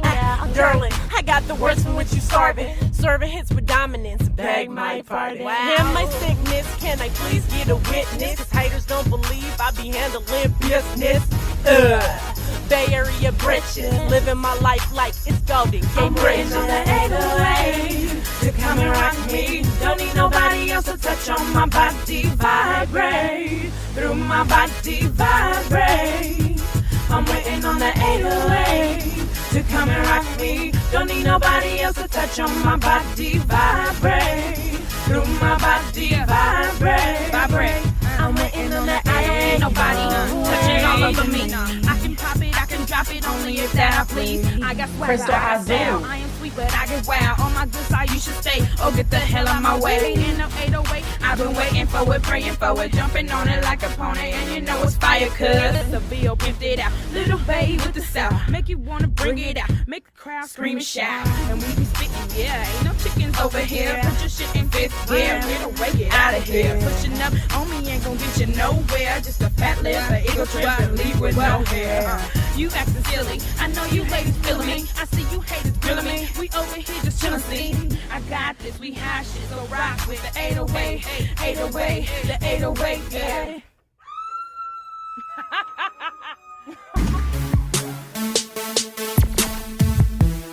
Echa pa'lante, you hot right made now, my you day. hot tomorrow, you be hot next year. You know what I'm saying? You doing your thing, tú estás Silver haciendo Fanboy lo on que- both beats. Sigue enfocado en lo que tú estás haciendo. Y doing your thing like you're supposed to.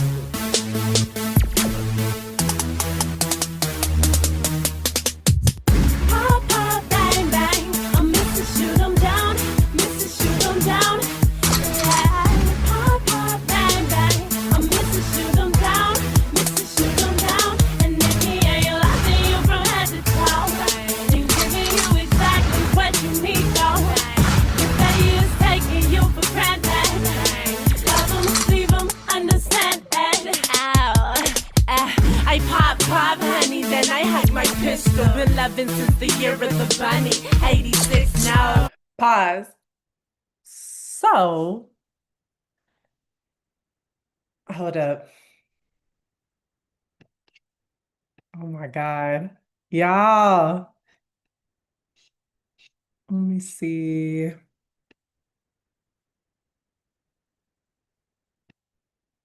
Check, check. Mike Chizek. 1, 2. So, what do I want to say about this?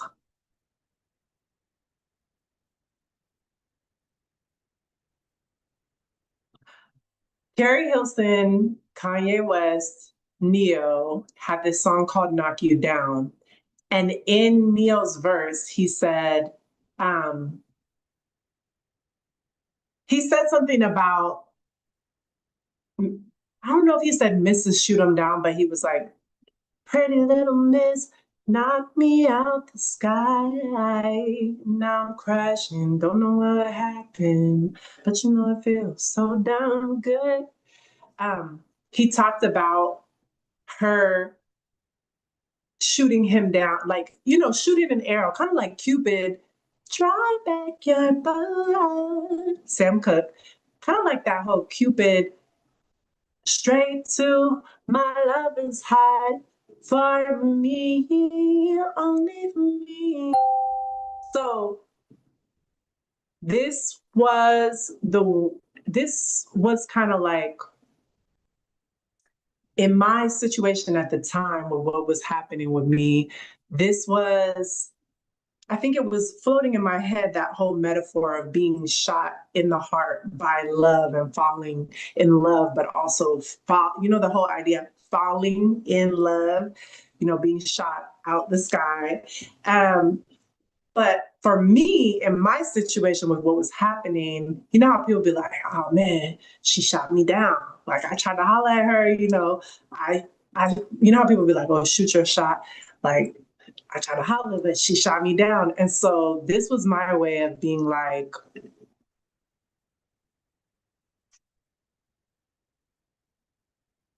I'm gonna shoot you down with love, but if you're not coming correct, I'm for sure finna shoot you down. And that's what this song was about. And it was also about like that power of, and I know it's like interesting looking back, right? Because you think about gun violence and domestic violence, but it's kind of like that power of, I'm not having it. Like, that phrase when somebody says like, dead that, like I had to dead that, like I'm killing this shit. I'm not killing you. And I break it down in the lyrics throughout the song, but I'm a kill this dynamic, this disrespect, the fact that you want to use me for my body, but you don't want to have a dignified, loving, respectful relationship with me. So that's what this song was. And I want y'all to hear this first version produced by Seville Famble, because the second version is so different as far as quality. And I think this is also a key piece to know about me, which is this whole process took so long. I said in the beginning, like this was recorded probably in like 2009, released in the end of 2009. The final version was released in September 2013. And as a record producer, one of the things that I feel like at the time felt like it was a deficit, not an asset to me, was like, damn, shit takes me so long. Producers be fucking with my shit, holding on to my recording sessions, not giving me the stems, not because I cut them off. And you know, they wanted to talk to me, sleep with me, date me, or just be in some type of dumb, disrespectful relationship. Now they're not sending over the recording sessions, the hard drive, whatever the case may be. So at the time, it felt like this is slowing me down. You know, like going to school, that's slowing me down. I went to school that's like adjacent to what I want to do, but I never wanted to become a recording engineer, right? But ultimately, what ended up happening is by being solutions oriented, like, okay, you're not going to give me the session for this beat. I'm going to have another producer rebuild a new beat. And the new beat is actually going to be doper than the fucking original. And now that I've written the song and recorded it a couple times, I even have like, I can take out vowels. I have a smoother delivery. You know what I'm saying? So, but let's finish listening to this version of Mrs. Shoot 'Em Down. 87 was the year I came in. Guard my heart like it was heaven. Equate hate with sin. No, it's only out of love that I am piercing your skin. My mouth the barrel, words is bullets, tongue the trigger, hairpin. So like a digger, I grin. Come some bouncy, bouncy fun for fun. If you leave me, you'll find out that I'm the only one. Shoot them down with loving, cause they know not what they running from. Paka paka if they disrespectful, acting funny. Some funky thinking money finna get my monkey. Why silly think it's really make my draws drop, honey pop. If you an independent mama, say speak your mind and messing with the drama, say he's sleeping on you, find another brother, say dancing there, you don't want them to touch you, say bang. Pop, pop, bang, bang. I'm Mrs. Shoot 'em down, Mrs. Shoot 'em down. Yeah. Pop, pop, bang, bang. I'm Mrs. Shoot 'em down, Mrs. Shoot 'em down. So that was the Real Nerds mixtape. Was DJ Treat You Nice used to do these mixtapes, create these mixtapes. And I remember the first one that I ever, and they were so dope. He would mix together different songs and interludes. And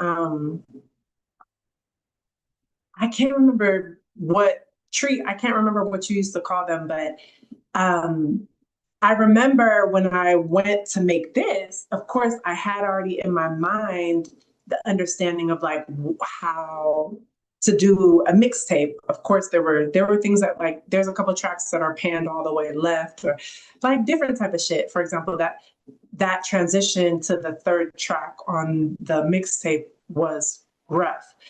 But one of the things that Treat used to do on his mixtapes is instead of having like each song, like say there's 100 songs on a mixtape, you have 100 tracks, he would have like 4 suites on the mixtape, and then he would mix the songs and the interludes together in each suite. And so I should realize, I'm like, I never told him this, but that's how I approached the Real Nerds mixtape volume 1, the rough draft. So there are 4 suites on it. The definition of a real nerd is the first suite. The second one is called Over Analytical. The third is called Nerds Have Feelings Too. And the fourth is called If I Had a Superpower. And so you were listening to Over Analytical, I believe. Yep. And then that quick transition out of the bridge, I guess, into the what am I trying to say? I love this because this is like such a rough version. This is my first mixtape. I did not know what the fuck I was doing.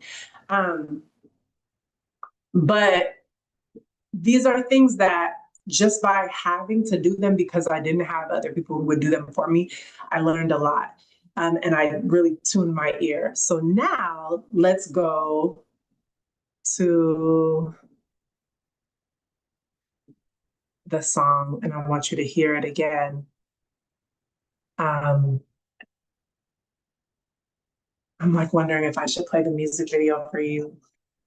Should I? Je ne sais. Maybe.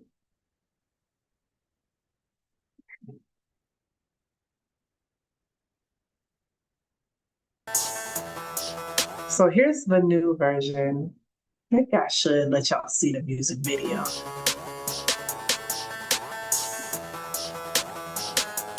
And I forgot the name of the brother who produced it. It's Antoine Hart, I believe. I'm gonna find his information.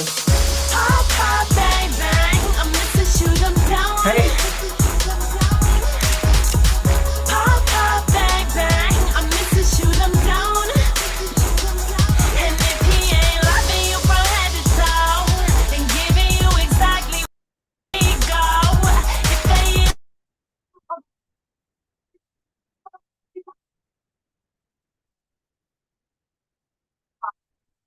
Then I my first I've been to the year of the 86, 87.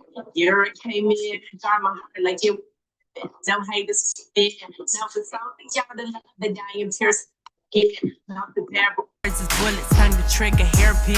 Like a tigger, I grin. Hey. Bouncy, bouncy, but. If you leave me, you'll find out that I'm the only one. Shoot them down with loving. They know not what they running from. Paka. If they disrespectful, acting funny. Some funky thinking money. Finna get my monkey drop. Silly thinking skrilly, make my drawers drop. Honey, pop. if you an independent mama say, speak your mind and messing with the drama say.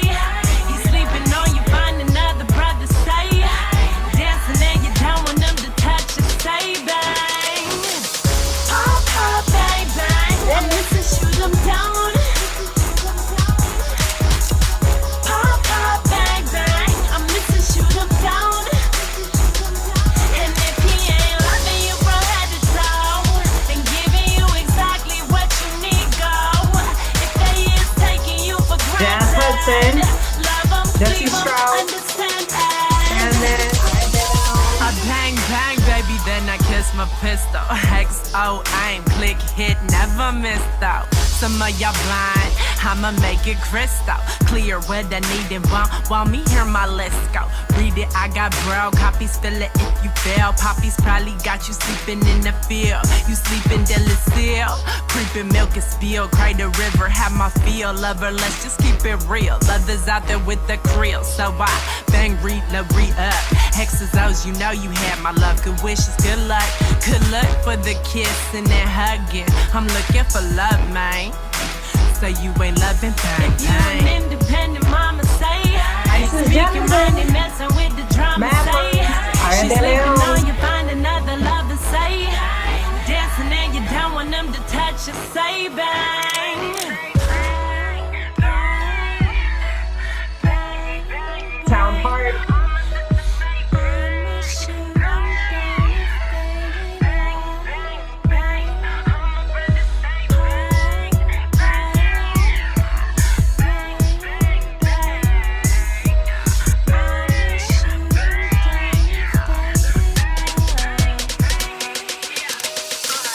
Pop, pop, bang, bang. I'm Mr. Shoot 'em down. Pop, pop, bang, bang. I'm Mr. Shoot 'em down. And if she ain't loving you from head to toe, then giving you exactly what you need, go. If they is taking you for granted, love 'em, leave 'em, understand that.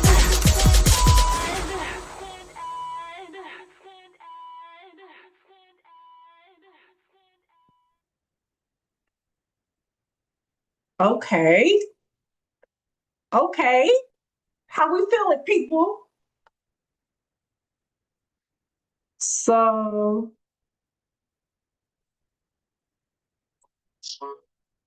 hold a second. Yes. So we're coming to a close. This is the longest podcast that we've ever done. Um, I really appreciate you rocking with me. It wasn't until I started writing down what I wanted to talk about that I realized like it needs to be a part two because we actually need to dig into the creation of the music video. I want to share the next time we come back to this um, about, the behind the scenes video, the process of coming up with the choreography, Alicia Raquel, who's an incredible, incredible choreographer. If you got that big old bag and you ready for that top-notch shit, definitely find Alicia Raquel. I believe you can find her at crowninginoctober.com. But if not, feel free to hit me up in the comments and I'll connect you to her. She's also featured in the video.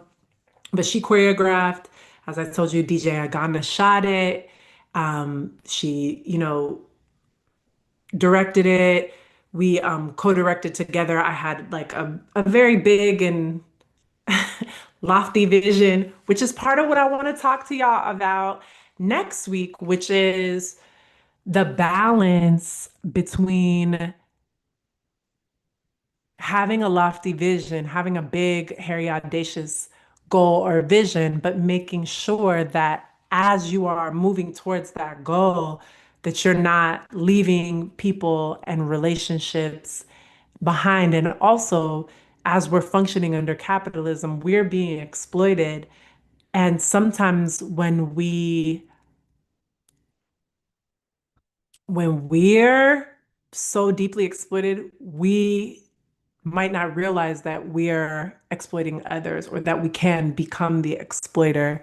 And so I want to talk about what was that process like for me as also a co-director who had the vision, who wrote out the treatment for the music video, who collaborated with this very incredible multi-hyphenate hip hop artist, DJ Agana, who Agana brought so much resource and brilliance and skill to the project and heart and love.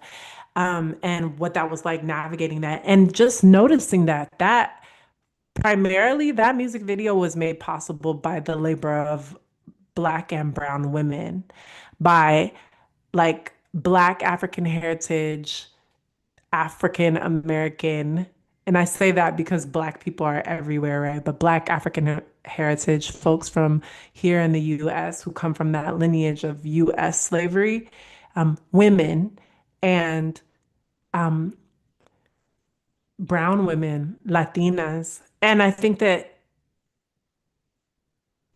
we'll talk about that next time. But even our greatest blind spots, weaknesses, um, mistakes, messy times in our lives can actually hold blessings and be transformed to our greatest strengths and skills and gifts.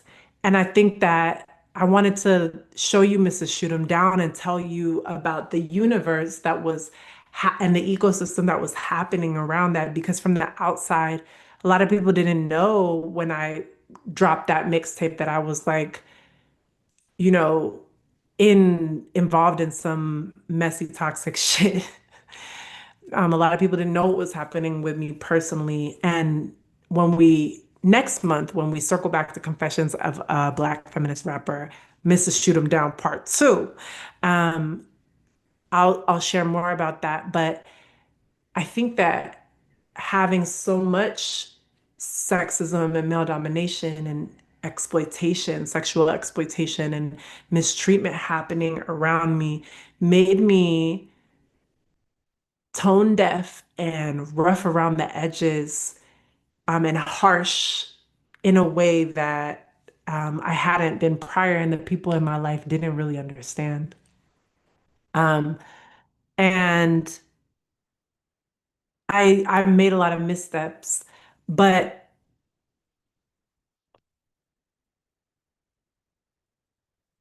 there's a gratitude I have for the people who stuck with me through that, through the ups and downs, and who were able to tell me like, yo, this is impacting me in this way.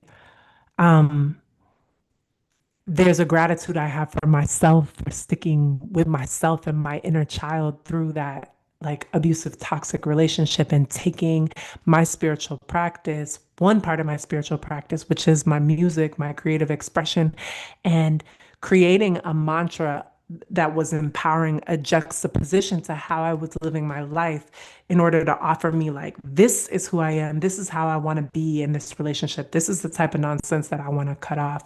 And by the time that I released the music video, I had been out of that relationship, I think for at least a year, maybe more, maybe almost 2 years.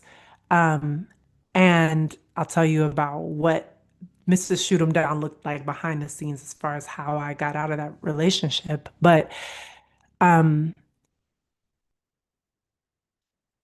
the process of birthing that song and rebirthing that song and reworking that song and working with other collaborators who were more professional and um, working with, um,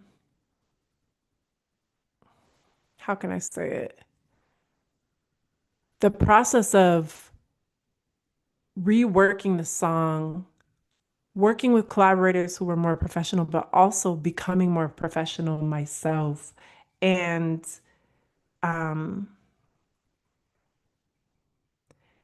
having a second chance, I think, is something that I love as a record producer because it's like, okay, this record wasn't quite hitting right, but like I'm gonna give myself a second chance, to like really execute this in the way that I imagine it. And even just to shoot them down, like I can look back and see like I didn't feel like it was ready or was the final, excuse me, product, but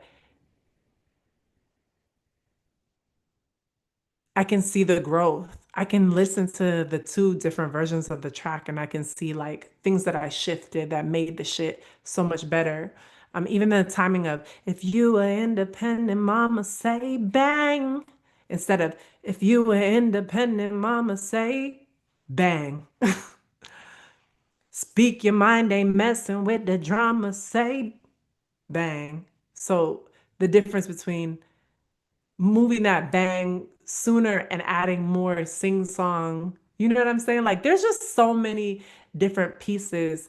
I could tell with the delivery that it was like more I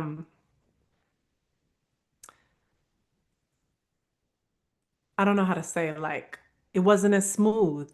Having time to grow into that song and really learn how to like ride in the pocket. Having different production. So anyway, all that being said, um, I'm really excited to dig into the process of the music video and also the way that that song carried me out of a fucked up, dysfunctional, you know, toxic relationship into my power standing on my own two as a single woman in my 20s, which the T is I was celibate, I think from like 24 all the way to 30. Just 'cause I didn't want to deal with the riffraff. If it wasn't love involved, I don't want to deal with it. And so to it was a way that I regained my dignity. And child, I just encourage you wherever you are in your creative or just life journey, if there's something that you're struggling with right now that you feel like you haven't been able to overcome or you feel like is never gonna turn around, I promise this too will pass. And utilize whatever the thing is that lights you up, whether it's writing, singing, rapping, making beats, painting, baking, dancing. I probably said dancing already, but utilize that creative expression as that practice, that spiritual practice, that creative practice, and let it carry you out of the conditions and the situation. Let yourself be transformed and strengthened as you transform and build and become that person who will no longer fit in that situation. Finally, before we dip about. Oh, I got it right here. Yes, this is the print. The print is a collaboration between myself and China Brown. It is a gorgeous 12 by 12 high quality print that you can frame. You could put it up in your office, storefront, home, room, anywhere you want. On the back is this dope code that has a download to my newest song, the Love Me All acoustic, just vocals and guitar. It's the first acoustic that I've ever released. And if you want it, just drop the word PRINT print in the comments below, and I will send you a special link. The other thing that's super cool about the print is when you buy the print, you also get, of course, this copy, and I send it to you in the mail, and you get the song download, which you could have forever and ever. There's only 500 copies in the world. We're not going to reprint this. Like, this is, I think there might be 13 of the True Purple left, but we're only doing 20 of True Purple. Once True Purple is sold out, I might drop like a red rose or a seafoam green, but it's when it's gone, it's gone. So it's kind of dope because it will appreciate in value. I was actually just seeing online that me and ST Spin's mixtape, Love and Hip Hop Bay Area, I think it was like a volume 1. Somebody's selling that shit for like $38. And I texted him like, you see this? I mean, we were laughing about it because like that mixtape, that CD sold for $15, but now it's worth twice as much. Deanna, who I was texting to get the name, to confirm the name of the faculty earlier, sent me a picture of the Change the Nation album from YMR. She's like, somebody in Canada is selling that shit for $100. It's like, these are dope collector's items. They are beautiful pieces of art. So anyway, um, what else do I want to? Oh, it also comes with a ticket to the listening party, which happens every Thursday online. And then, once in a while, I bring folks together wherever I am physically, and we do it in person. But this Thursday, we're doing it from 7 to 8 p.m. Eastern Standard Time, 4 to 5 p.m. Pacific Time here in the US. Come, we listen to the track, we chop it up, we talk about whether or not you unboxed your shit. Did you frame it? Where did you put it? And always, always connect, laugh, enjoy ourselves, hang in community, and there's always a wonderful surprise. So all that comes with this print. Let me know if you want it in the comments. Leia, for real, for real. Did we do it? And I'm out.